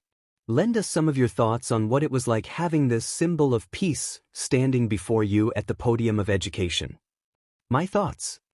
He was really muscly. Reporter, what do you think of All Might's turn as teacher? It redoubles my awareness of the fact that I'm enrolled where I can reap the rewards of the pinnacle of hero training. It goes without saying that his authority and mien are awe-inspiring, but so too are qualities such as his sense of humor. Now that we students will be constantly exposed to such an impressive role model, we will be able to study what one needs to possess in order to match the definition of a top hero. And furthermore, reporter, what do you think of Weight? Aren't you the kid from the sludge guy incident? Drop it? With the whole country flowing into a frenzy and the mass media pressed at the gates for days on end for a scoop hoping to get All Might to talk, but that wasn't the case when the reporters set off the UA barriers, making them not able to get in unless they were student who have an ID card or a special entry permission ID. This didn't sit well with them, making them angry and getting denied the chance to interview All Might. A bit later inside of Class 1A we see Izawa in front. Izawa, hope you're rested from yesterday's battle trial, for that I took the liberty of looking at your marks and evaluation and that note Bakugo, stop acting.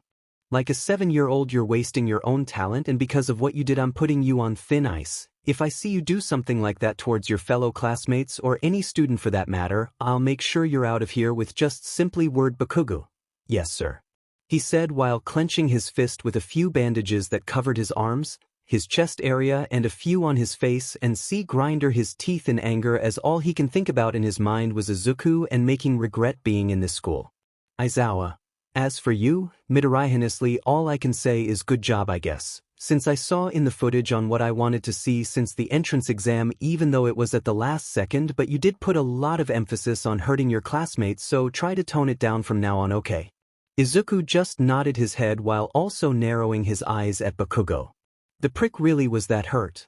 I thought Recovery Girl would have helped him completely. Was his life threatened that much that she didn't want to risk getting in more pain than what I dashed out on him? Izuku thought, but he shook his head as he focused on what his teacher was saying. But now let's get on with the homeroom notices. I'm sorry to have to spring this on you all, but this got them to sweat a bit, thinking it's a pop test, but Izawa only told them to pick a class president, which made them excited, with most of them wanting to be class president. It was now lunchtime and we see Izuku sighing as he rested his head on the table as he groaned. Why me? You'll also like Small But Powerful Hero by Death Instinct 25. Small But Powerful Hero 4K. Izuku Midoriya, a pro hero, unleashes a power he never knew he had, unlocking his past life. He changes a lot, but becomes more powerful. Sadly he is turned into a Chiel codename. Geoforce discontinued by Vanti 95 codename. Geoforce discontinued 1K. Izuku Midoriya has gone rogue. Not in the evil way, but he has literally gone rogue from his post. Escaping from captivity of the Nine Tails, he ends up back in his home. Smart thinking by 09 Sabertooth. Smart thinking 8K. Party popper completed confetti ball. Izuku Midoriya had a great life with his twin sister until they turned to the age of 4 when they found out Izuku was quirkless. Izuku life took a turn. F. The Virtuoso Villain Deku by Lower Moon 5. The Virtuoso Villain Deku 3K 7K. At a young age, Izuku Midoriya gave up his dream to become a hero. He didn't have a quirk. He was not special. He longed to be remembered. He wanted to be known. He want Rise from a Wishing Star by 09 Sabertooth. Rise from a Wishing Star 2K. Party popper completed confetti ball. Izuku Midoriya was a quirkless boy who wanted to be a hero really badly but couldn't for his lack of a quirk. People around him would either ignore or bull. Meet Me Halfway. Dekubaku Villain Deku by BXB Simp. Meet Me Halfway. Dekubaku Villain Deku 2K 7K. Izuku Midoriya has been bullied by Katsuki Bakugo for most of his life. So when the time that he realized even his mother even feels sorry for him, he runs away. After he wondered with someone giggling at his situation, which got him to look up and see that it was Ochako was giggling at him while sitting near him along with Tenya Ida, who was observing the interaction between the two teens. I'm not cut out for this kind of role, you guys, Izuku said as he took a bite from his lunch, enjoying the taste as much as he can before reality grabs him.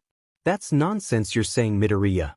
You're definitely qualified for the role of leadership. You've got the guts and judgment when it counts, so that's why I voted for you. Ida said as he moved his arms around that it made Izuku slightly chuckle at the action in front of him. Wow, Ida, I thought for sure you wanted the role considering how you're wearing glasses. Izuku couldn't help but feel a bit sweat drop from his forehead from what he just heard from Ochako. I don't think that's a good reason, Ochako, Izuku said with Ida nodding his head as if he found an answer. Izuku turned his attention to Ida. Izuku, by the way, Ida, I've been noticing something about you, Ida. What do you mean? Izuku, the way how you're so serious even about the littlest things in a family that are heroes, aren't you? This got Ida surprised along with Ochako. Izuku, and considering your reaction, I'm right. He said this with a smile until it turned into a smirk. Izuku, But since you're encouraging me to keep the role, maybe I should be serious and only be strict towards you, 𝗧𝗧. 𝗧𝗧, what's with that smirk, Midoriya? Izuku, don't worry about my smirk, worry about how I'm gonna be strict and very serious towards you, Tenya. 𝗧𝗧. That's all Izuku said, with 𝗧𝗧 simply feeling scared as he looked at Izuku, who was enjoying his lunch, but Ochako saw through Izuku and simply sighed. Ochako, don't worry, 𝗧𝗧, he's not being serious about what he said. 𝗧𝗧, I don't think he's joking, Uraraka. Izuku, maybe, maybe not. Just then a siren was heard, caused everyone to be surprised. Security level 3 has been breached. Students, please promptly evacuate. 𝗧𝗧, what's security level 3? It means someone's infiltrated the school grounds. This hasn't happened in 3 years, we gotta move quickly. With every last students being rushed and colliding one another, that it was getting dangerous. Izuku, DMN, if this keeps up there's bound to be injured students, and if I have to guess it's probably the press that's causing the commotion outside. Just then Izuku got hit on the head, making him upset. Izuku, that's it. Izuku then moved a bit more to get enough room, and his eyes then glowed as he made a huge jump from a burst of wind that he used on his feet, and then pushed forward the wind current that he released, and then landed on the wall using his feet, grabbing hold of a pipe to not fall and taking a deep breath. Izuku, hey you childish fools, quit losing your goddamn heads, it's just the press, so stop panicking, we're you students, not goddamn elementary kids, form in an orderly fashion, or so help you don't. Want me even more pissed, so get to it now. With that everything calmed down, the police who arrived made the reporters withdrew, and with that ended lunch PRD, and with Izuku sighing while taking his seat. You were great back there, Midoriya, I'm impressed. Izuku looked to see who said that, and he couldn't help but smile. Izuku, anyone could be done that what I did, Yaoyorozu, even 𝗧𝗧, I know you were itching to do it, 𝗧𝗧. This made him stiffen, that Izuku couldn't help but laugh, but that stopped when he thought of something. Izuku, I wonder though how the hell did those reporters even got through to begin with? Few days later, with the time being 12:50 p.m. with the day being Wednesday, we see the class of 1A being in the heroics class. For the foundational skill of heroics we'll study today, it was decided you'll be supervised by a 3-man team comprising me, All Might, and somebody else, Aizawa said, with one of his students wondering what they will be doing. Be the hero everyone needs, whether it's a flood or any other disaster, it's the trial of rescue, Aizawa said, which got everyone excited, but Aizawa told them not to get ahead of themselves. As I was saying, it is up to each of whether or not you want to wear your costume or not. Some of your costumes probably aren't adapted to the task at hand after all, so the training area is fairly far away, so we'll get there by bus, that's all, go get prepared, Aizawa said. Right now everyone was in their hero costumes, with Izuku, who was seen having a tired look in his face, which alerted Ochako as she got closer to him. Izuku, are you okay? You look really tired. Oh sorry, Ochako, I just feel like I'm gonna collapse, admit, and here I thought me drinking coffee would help, he said, until he felt a tap on his shoulder and he had to look up to see his voice president, Momo Yaoyorozu. Maybe you should consider my help the next time we deal with meetings, Midoriya, Momo said towards Izuku, who gave a tired-like salute. I am dim vice president, he said, which got her to chuckle, with Ochako seeing that with squinted eyes. In order to get everyone seated smoothly on the bus, file onto 2 lines according to your numbers. 𝗧𝗧 said this while blowing a whistle, which was suddenly taken by Izuku, who gave 𝗧𝗧 a tired blank look. 𝗧𝗧, I love your enthusiasm, but you gotta lighten up, plus we don't exactly need to line up, so for the now, listen up, just go in the bus and 𝗧𝗧 wherever you want. 𝗧𝗧 was shocked, but Izuku told him to relax. After that the bus finally drived, with the class being seated randomly, with 𝗧𝗧 having a downcast expression. So this was the seating arrangement for this type of bus, 𝗧𝗧 said with hand clenched, with Izuku simply chuckling while he sweat drop a bit from that. Then he felt a tap on his shoulder, which made him turn his head and meet the face of Focus, his female classmate who goes by 𝗬𝗬. Hey Midoriya, I always say what's on my mind, so you don't mind if I ask you a question? She asked Izuku, who is only nodded his head. How exactly does your quirk work? From what everyone saw, it seems you can use others to become one person, and then before that we saw you use a wind quirk, she said towards Izuku, who was about to say something, but he was stopped by a redhead with sharp teeth. She's right, what exactly is it? From what we can see during the quirk assessment test, it looked like you can use a wind-based quirk, but then came the 2v2 battle, it was a metal-based quirk, and finally the fusion you had with Uraraka. does that mean you have 3 quirks 𝗵𝗲? Kirishima asked Izuku, which piqued the interest of a red and white-haired girl, but Izuku just smiled a bit while also having a thought-like look on his face. Honestly, you guys might think I have 3 or better yet more than 3 quirks, but that's not the case, Izuku said with Tsuyu listening on, with the others doing the same, with a certain Pomeranian with rabies clenching his fist. My quirk, my power, it simply helps me to just borrow the things that surrounds me and gives me the power I need to achieve something I wanted to do for 10 years. Does that answer your question, Tsu?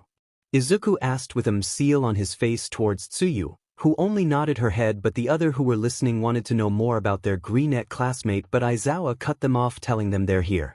All the students plus Izawa, who was sleeping the whole time, got to the place, which was the Unforeseen Simulation Joint USJ facility, a practical training area that is designed to simulate any kind of accident or disaster. One of the teachers for the lesson, Space Hero 13, a pro hero who helps out with disaster relief, gives a speech to Class 1A, telling them that their lesson will be about wielding their quirks for the sake of human life. After the speech is finished, Izawa sees a black portal opening up and dozens of villains came through it. Izawa confirms the situation was real and orders his students to huddle together and commands 13 to protect the students, gearing up for battle himself. Eraserhead and number 13, according to the teacher's curriculum we procured yesterday, Mr. All Might was supposed to be here, and yet, with that information, this causes Izawa to realize that they were the ones who infiltrated the U. A barrier. Another villain was shown to be disappointed that All Might is not here. Where is Hugh? Went through all this trouble and rustled up so many of us to bring along. You can't tell me All Might's symbol of peace isn't here. I wonder if he'll show up if we kill the kids. Everyone from the class felt the air changed into nothing but malice, but with Izuku he felt no fear, but a cold, calculated gaze. He walked towards Izawa, but he wasn't the only that was doing it, Ochako as well, as she was close to Izuku. These villains chose the wrong day to come here, Izuku thought with him, feeling Ochako's hand holding his as their fingers intertwined with each other. I know Izuku is having the same feeling as I am, same feeling from the combat training, Izuku/Ochako, the same feeling that caused us to become one. And we'll use it to help us take down these villains. Both of them said this in sync with their eyes glowing. The sound of a body hitting the water caused the other villains to see someone in the water, causing them to smirk and swimming towards their prey, but what they didn't know was that this so-called prey has a nasty bite, with him giving them all a glare, with his eyes being icy blue along with his hair changing to that of an aqua-like color. It's time to cause a little whirlpool. A few minutes ago, as of now we see the villains getting ready to attack while coming out of a black mist. The villains. Get out of here. What kind of numbskull could think honest to God villains would be able to just waltz onto the hero home base? Yaoyorozu, sensei. What about the intruder alarm sensors? 13. Of course we have some setup, but Todoroki, is this the only campus they've infiltrated, or are they attacking all others too? At any rate, if the sensors aren't responding, that means they must have one amongst their numbers who has a quirk that can do that. Izuku had a serious look on his face, his eyes glowing even more. Izuku, an isolated space away from the school at the time when there's a class scheduled, they have a solid objective, which means this isn't an ambush without some carefully planned scheme behind it. Izawa. 13. Do the evacuation procedure. And try calling the school. These villains know how to get past the sensors, so there's a chance they have an electrowave user who'll try interfering. Kaminari. You too, try contacting 𝐒𝐻 your quirk. Izuku went close to Izawa with a serious look on his face. You think you can handle all those villains by yourself, Sen? Even if you use your quirk, there's a limit to how much you can erase their quirks with your fighting style. Izawa. A hero always has more than one trick up their sleeves. 𝗵𝗲, you better watch carefully on how it's done. We'll see, just don't get yourself killed so soon. I still need you as a teacher, Yahobo. And Izuku said this with a smile, which Izawa returned back. Izawa. 13. I'm counting on you. With that, Izawa jumped in with Izuku, watching this all with a bit of excitement in his eyes, but that all disappeared when one of the villains showed themselves in front of the students. Greetings, we are the Villain Alliance. I apologize for the presumption, but we took it upon ourselves to enter 𝐒𝐻, the base of heroes. In order to engage with All Might, the symbol of peace, we were wondering if we might be allowed the opportunity to extinguish him. You see, but it seems he's not here. Was there a change of schedule? Well, putting that aside, this is my role. saying this while using the smoke to try and cover everyone at close proximity, but then both Kirishima and Bakugo stepped, catching the villain by surprise and engaged on combat. Kirishima, bet you didn't think we'd be able to do you in before you got the chance. This didn't sit well with Izuku because of a bad feeling on his mind until his eyes widened. You'll also like Small But Powerful Hero by Death Instinct 25. Small But Powerful Hero 4K Izuku Midoriya, a pro hero, unleashes a power he never knew he had, unlocking his past life. He changes a lot, but becomes more powerful. Sadly, he is turned into a Chill codename. Geoforce discontinued by Vanti 95 codename. Geoforce discontinued 1K Izuku Midoriya has gone rogue. Not in the evil way, but he has literally gone rogue from his post. Escaping from captivity of the Nine Tails, he ends up back in his home. Smart Thinking by 09 Sabertooth. Smart Thinking 8K Party Popper completed Confetti Ball. Izuku Midoriya had a great life with his twin sister until they turned to the age of 4 when they found out Izuku was quirkless. Izuku life took a turn. F. The Virtuoso Villain Deku by Lower Moon 5. The Virtuoso Villain Deku 3K 7K. At a young age, Izuku Midoriya gave up his dream to become a hero. He didn't have a quirk. He was not special. He longed to be remembered. He wanted to be known. He want Rise from a Wishing Star by 09 Sabertooth. Rise from a Wishing Star 2K Party Popper completed Confetti Ball. Izuku Midoriya was a quirkless boy who wanted to be a hero really badly but couldn't for his lack of a quirk. People around him would either ignore or bull. Meet Me Halfway, Dekubaku Villain Deku by BXB Simp. Meet Me Halfway, Dekubaku Villain Deku 2K 7K. Izuku Midoriya has been bullied by Katsuki Bakugo for most of his life. So when the time that he realized even his mother even feels sorry for him, he runs away. After Izuku, both of you get out of there now. Once Izuku said that he ran using the wind to give himself a boost in speed to get them away from the villain, but it was too late. It's too late for that. You all will be scattered and tortured and slain.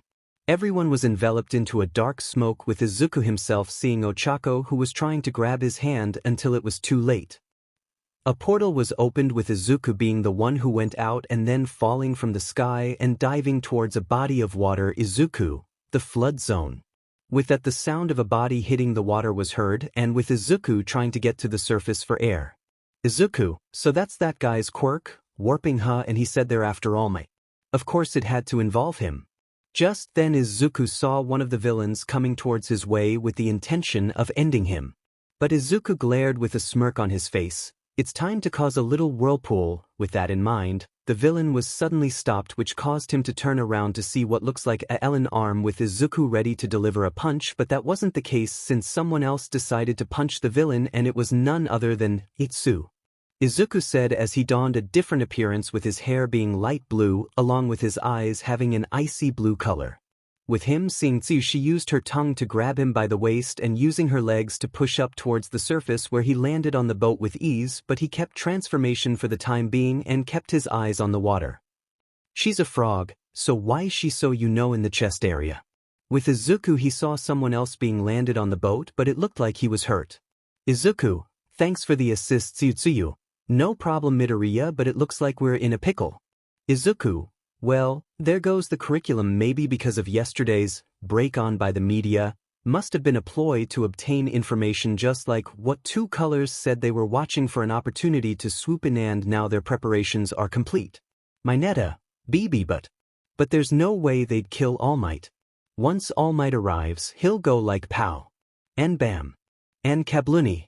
Izuku could only glare at the short stature individual.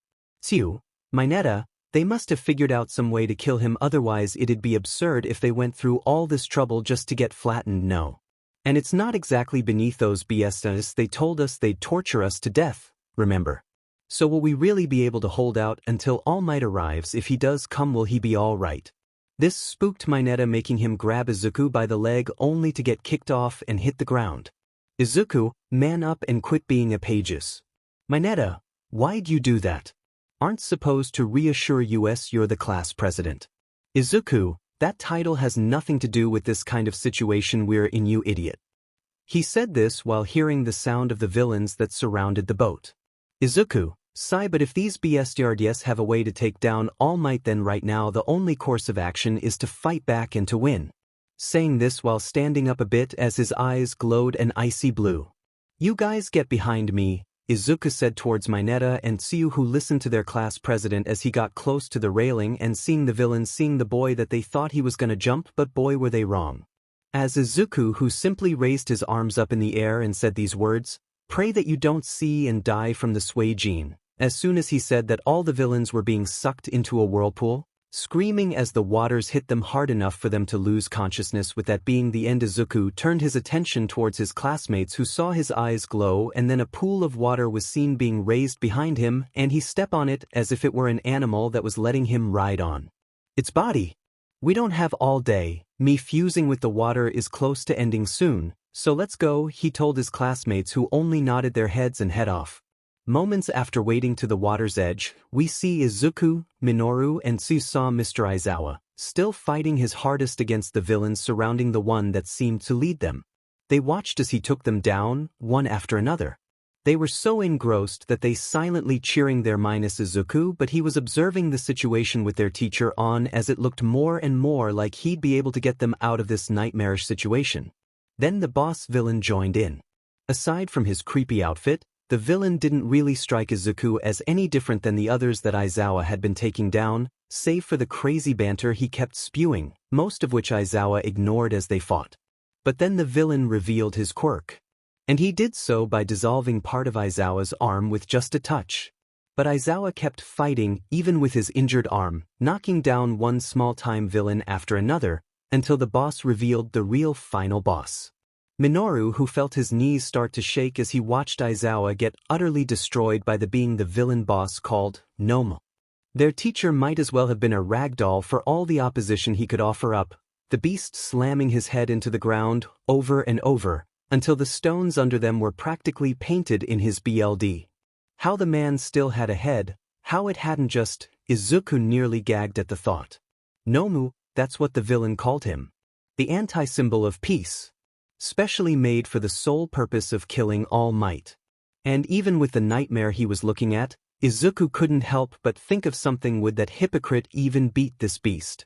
They had a brief moment of relief when the portal villain appeared next to the leader Shigaraki. He called him, letting them hear that, while the villain Kurohige had incapacitated 13, one of the students had managed to escape the facility and was running for help. Shigaraki seemed like he was going to go into a rage for a moment, before suddenly calming down, saying that if the faculty was going to arrive any minute, they needed to leave. For one wonderful second, both Tsuya and Minoru actually thought the villains were going to do just that, with Minoru wrapping a startled Tsuyu in a hug at the thought while accidentally touching her bub, which caused him to be pushed down in the water. Izuku right now was waiting. He knew he can get to Aizawa, who was still alive, but even he knows he's not powerful to take on something that's equal to the #1 hero. If the villains left, they could get to their sensei and get him help before. But then another thought hit him. Would the villains actually leave?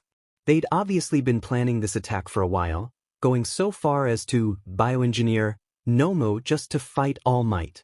If they left now, they'd likely never get another opportunity. Shigaraki apparently had a similar thought. Oh, before we leave. The villain turned around and stared right at him, Minoru and Tsuyu. Let's make sure the symbol of peace is broken and wreck his pride, 𝗏𝗲. As soon as the villain said that, the 𝗏𝗲 dashed towards the three teenagers with intent to kill them as it sent its fist towards them, only for both Minoru and Tsuyu to get pushed away courtesy of Izuku, with the two of them having shocked looks as the 𝗏𝗲 sent a powerful punch towards Izuku's midsection as the sound of bones being broken was heard and him getting pushed back and hitting the water. Minoru and Tsuyu felt fear at what they saw, and it got worse as they saw the Shigaraki in front of them, his hands nearing the two. Oh, too bad, you're gonna meet your friend really soon, he said this with glee as his fingers outstretched towards Tsuyu and Minoru. You'll also like Small But Powerful Hero by Death Instinct 25. Small But Powerful Hero 4K. Izuku Midoriya, a pro hero, unleashes a power he never knew he had, unlocking his past life. He changes a lot, but becomes more powerful. Sadly, he is turned into a Chiel codename. Geoforce discontinued by Vanti 95 codename. Geoforce discontinued 1K. Izuku Midoriya has gone rogue. Not in the evil way, but he has literally gone rogue from his post. Escaping from captivity of the Nine Tails, he ends up back in his home smart thinking by 09 Sabertooth smart thinking 8K party popper completed confetti ball Izuku Midoriya had a great life with his twin sister until they turned to the age of 4 when they found out Izuku was quirkless. Izuku life took a turn. F the virtuoso villain Deku by Lower Moon 5 the virtuoso villain Deku 3K7K at a young age, Izuku Midoriya gave up his dream to become a hero. He didn't have a quirk.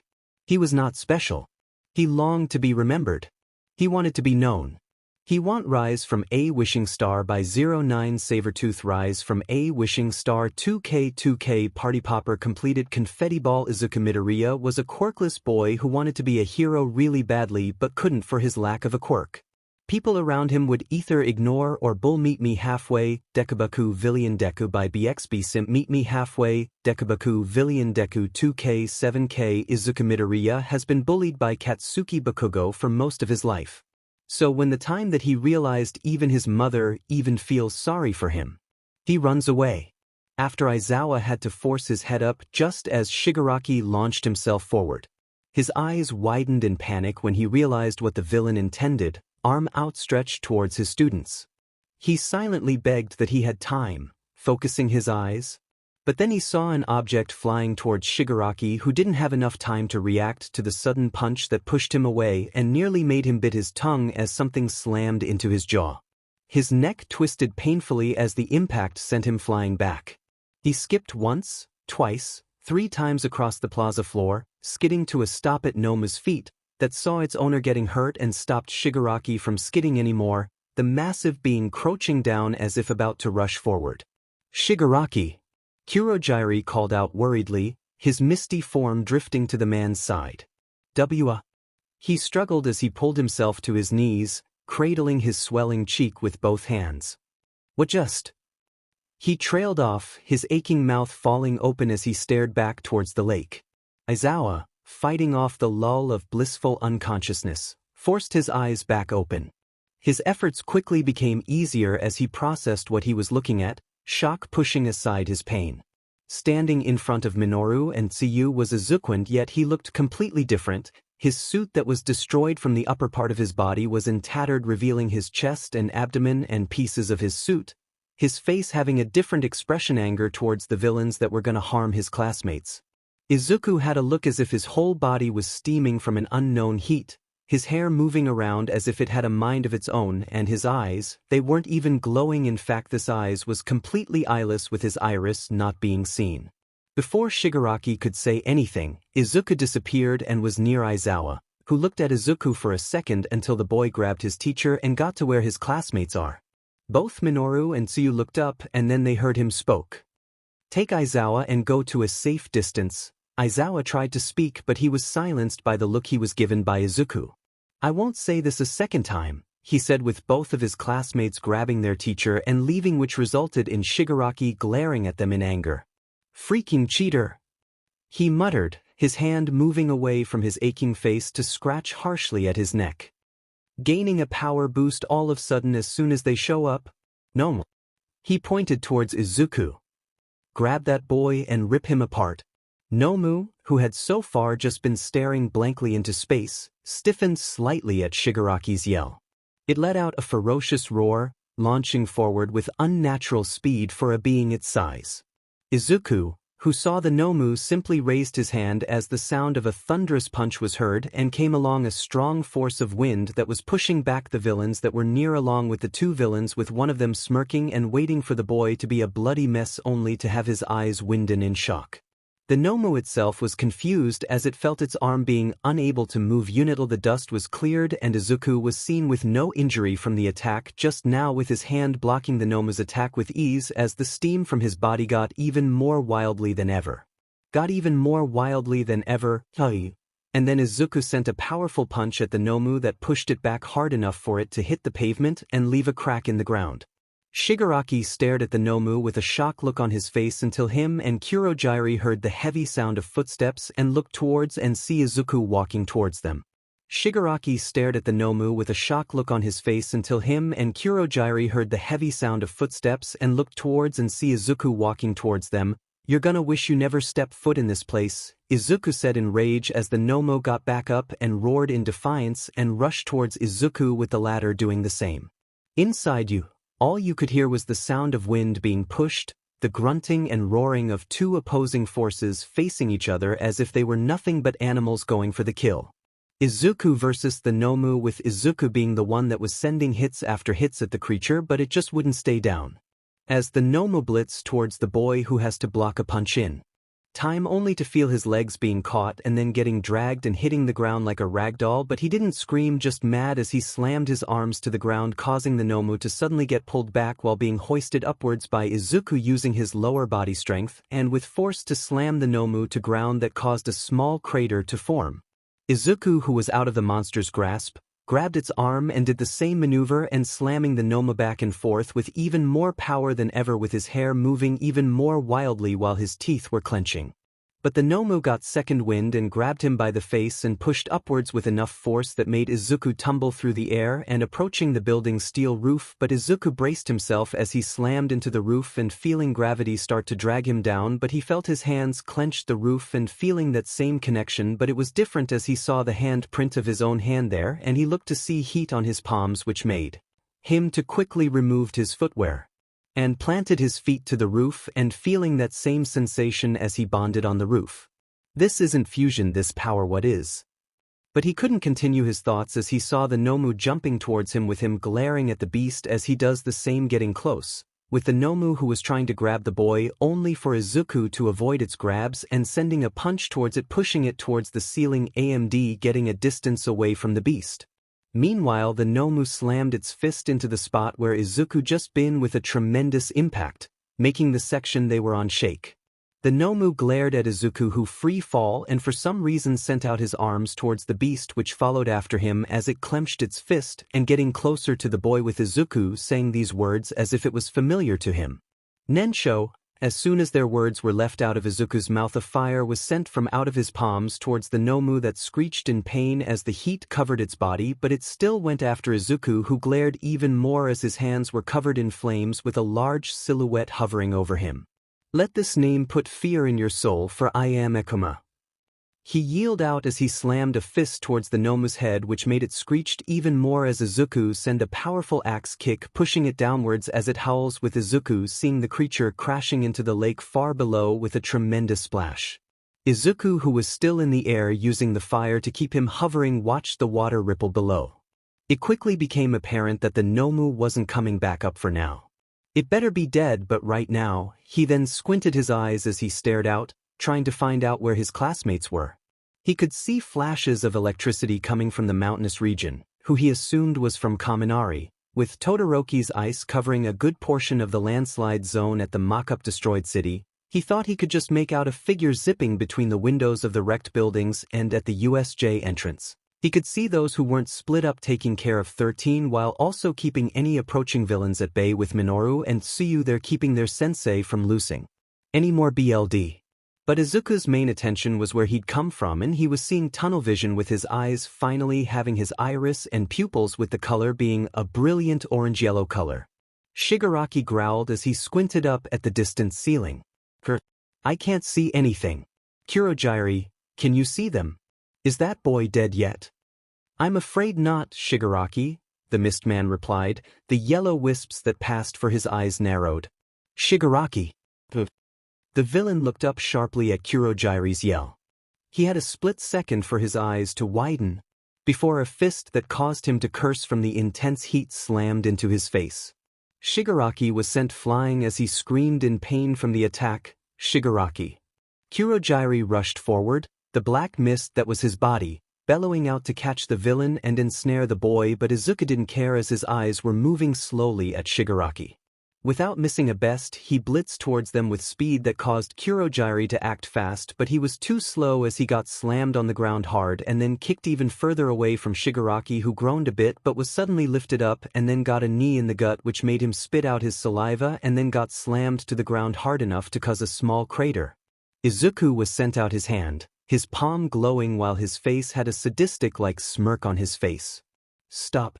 His eyes widen in shock. His hair stopped glowing wildly with his eyes being back to its emerald-like green color and him taking a step back, getting a distance away from the villains. "Hey!" Shigaraki screamed, struggling to get up. "This isn't how this is supposed to go. You cheater. You can't suddenly just get power up and think you can run away." Izuku didn't listen and instead fused with the wind and flipped Shigaraki off. Shigaraki had a mere second to process this, before Izuku turned around and jumped off towards the USJ entrance with a single leap which caused dust to form. For a few moments, Shigaraki could only stare dumbly at where the boy just been. The only sound to be heard was Kuroji's struggles to get up from the beating he just got and the groans of the unconscious small fry villain's Eraserhead had laid out previously. Almost no small fry left. No All Might. Not even a dead student to break the hero's spirits. No, anything. Shigaraki let out a howl of anger and frustration. Breathing heavily, he plunged one of his hands onto the large rocks that trapped him, the other scratching at his neck so hard that he broke skin. The rocks cracked away and turned to dust, his beady red eyes focused solely on where Izuku had gone. "Kuroji!" He ground out, his teeth clenched. "Now. I want that kid dead." Izuku felt nothing but pain in his very being. He didn't know why he was going to end the villain, nor did he want to know if the creature they had that was nowhere to be seen was his doing. He just shook it off as he soared over the USJ grounds, trying not to scream out a sudden pain from his legs. But he had to focus down below as he took a glance at all the criminals below. Even if they were unconscious, he may have managed to incapacitate the main threats, but there were still dozens of villains throughout the facility, and his classmates were scattered all over the place. Not to mention that he'd managed to personally insult the leader of the invasion, and if Shigaraki and Kuroji managed to get out of their situation. Izuku had 𝐻𝗫𝗄 in another painful sensation from his body as kept pushing even further with him fusing with the air, but it was getting harder to keep it up. But then as soon as he descended, he could make the faces of those who were dealing with the villains at the entrance while those who were surrounding the shredded, prone form of 13 and the unconscious Aizawa. Izuku had to hold in another pain that was coming up, and as his eyes flicker with a dim glow meaning that his time fusing with the air was reaching its limit, he had to be quick. Using the air around his legs and below the soles of his feet and angling himself and propelled himself towards the group and landed, which got everyone's attention. He'd come in from such a high angle that none of them saw him coming until he'd landed right between the two groups. Shoji, Ochako, Tsu and Mineta jolted in surprise, the latter letting out a yelp even as both Ochako and Tsu moved protectively in front of 13 and Aizawa. From the other side, Sato, Siro and Mina had similar reactions, their attention on the stairway broken as they turned their heads around. As soon as they saw Izuku, they sighed that their classmate was okay, but it looked like he was on his last legs. But he focused in front of him just in time to see a villain whose head took up their entire torso jump over the Siro's attack. "Bye-bye, brats."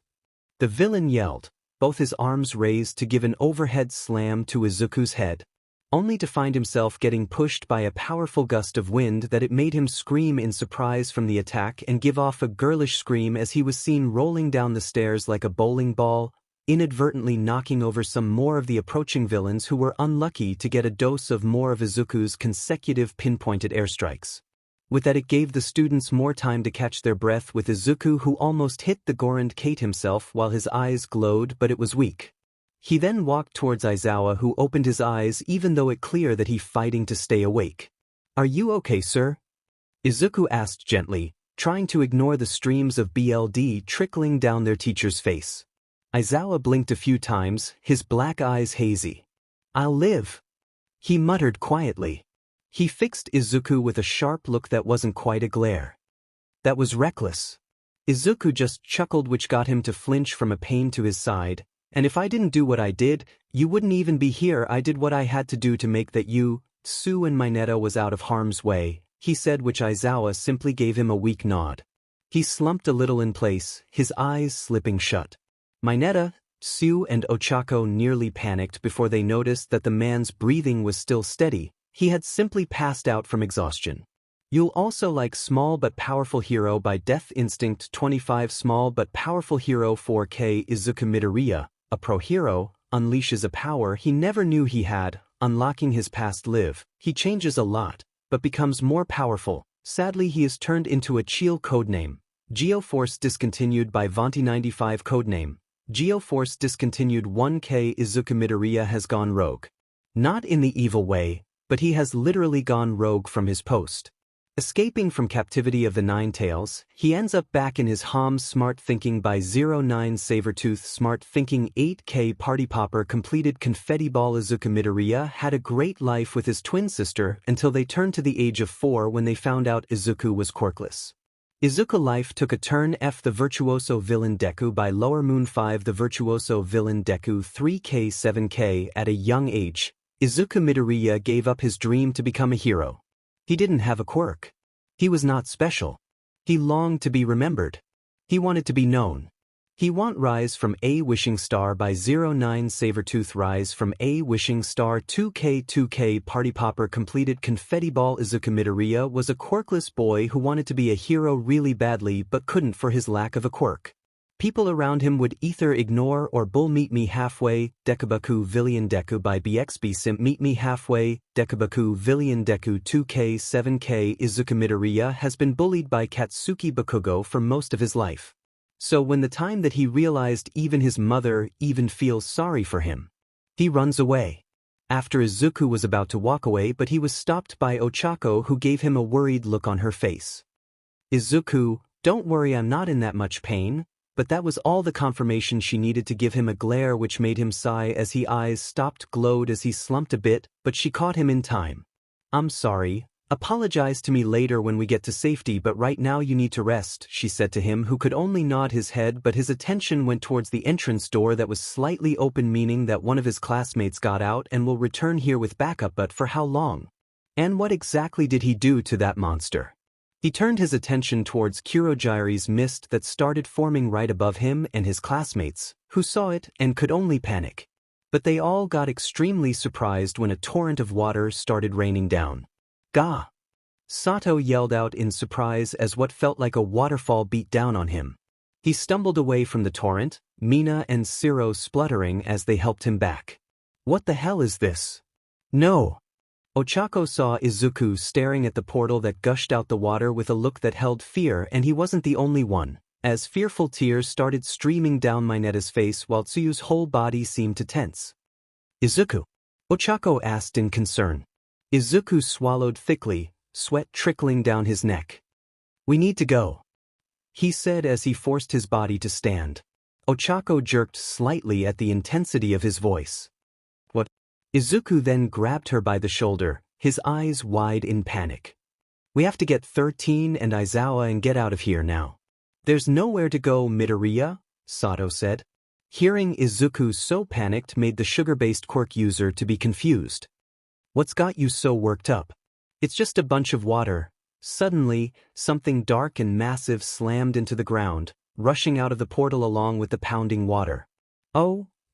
The portal quickly cut off, giving the class a full view of the drenched Nomu. Its limbs were buried under a mass of purple ooze and twisted metal. Its beady eyes stared blankly up at the ceiling, showing no sign of life.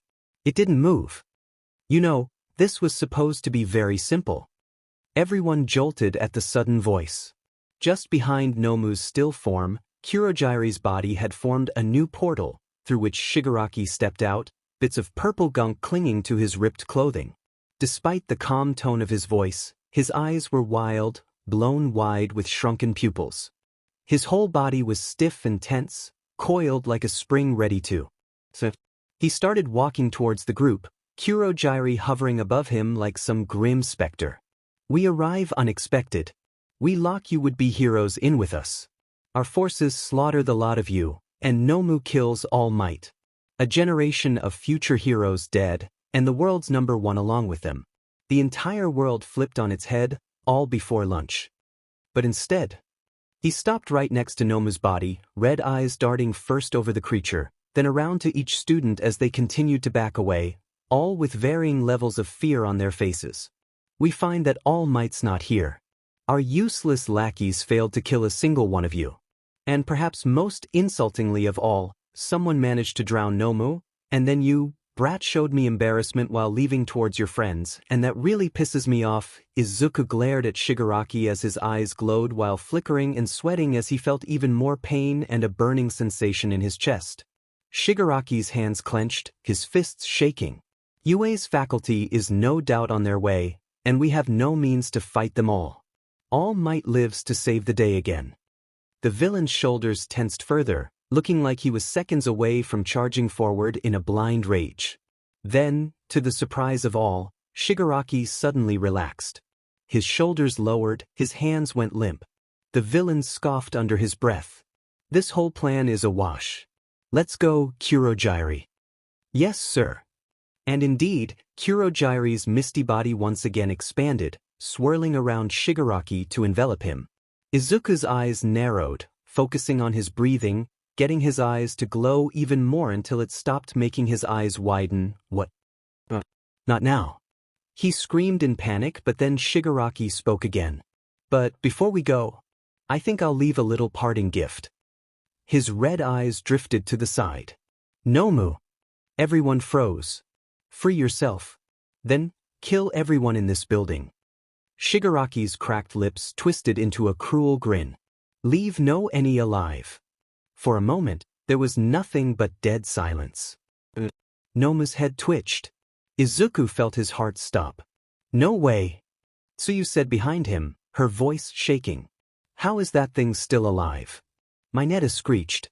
They all stared, terrified, as Nomu's body started twitching, seemingly at random. Then, it sucked in deeply, and roared. Nomu thrashed on the ground, its body spasming as it slammed itself into the concrete over and over again in a bid for freedom, shaking the surrounding area with each hit. The entire class started backing away, Shoji quickly putting the comatose Izaza on his back while Shiro, Sato and Mina struggled to lift 13. Izuku stayed at the front of the group, his fist clenched with his eyes alternating between Shigaraki and the convulsing Nomu. No, it's fine. Mineta started mumbling under his breath even as he continued backing up with increasing speed. That thing has metal 𝗧𝗏𝗃 and it body making it hard for it even move. There's no way that thing can dash. Nomu then let out its loudest, most bone-chilling roar yet. There was a sickening wet ripping sound as Nomu strained its leg as hard as it could and ripped off everything below its knee. Mina screamed. The students watched in horror as blood gushed from the wound, only to see it clot instantly.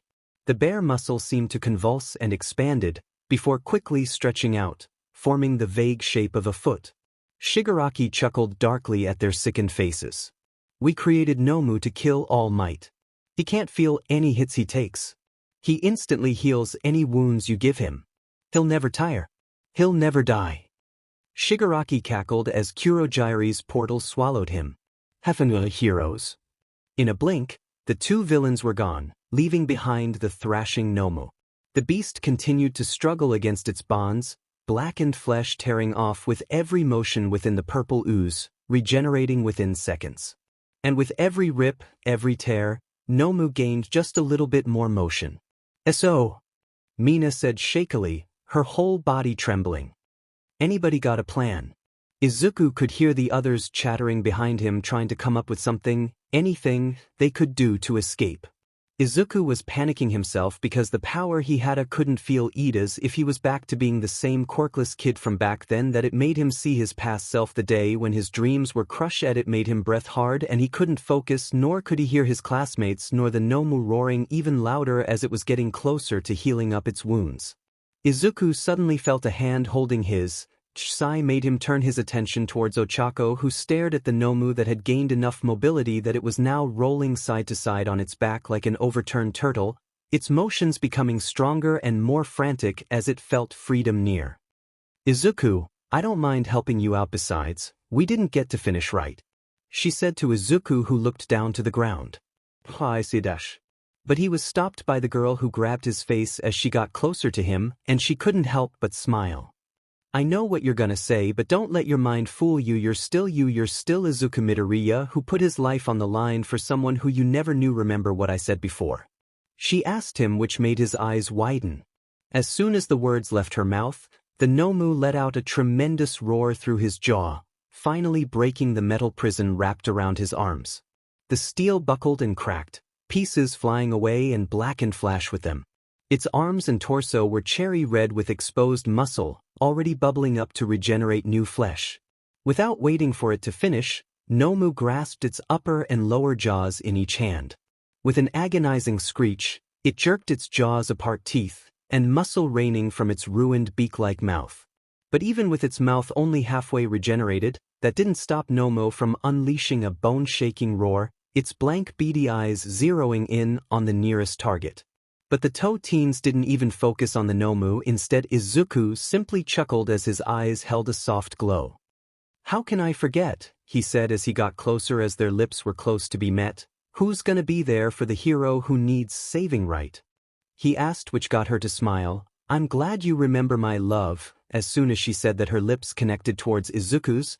They had a brief second to register how 𝗏𝗏 practically flew forward, going from the top of the stairway to right in front of them in mere seconds, arm reared back for a titanic punch. Then there was light. They all felt ice fill their veins when 𝗏𝗏 launched forward, arm pulled back to obliterate the two students in its way.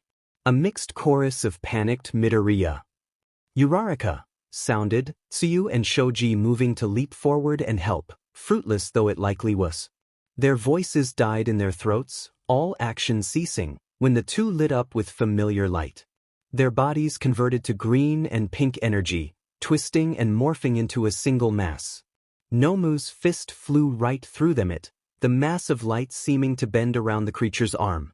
𝗏𝗏's massive body dwarfed the light as it turned into a single figure, wrapping around the 𝗏𝗏's as the light died down. There was a dull thudding sound, and 𝗏𝗏's upper body straightened just a little. The students perked up when they heard a feminine low chuckle. "Well, what do you know? Looks like ℏ&𝑑𝗫 was telling the truth. You barely budged."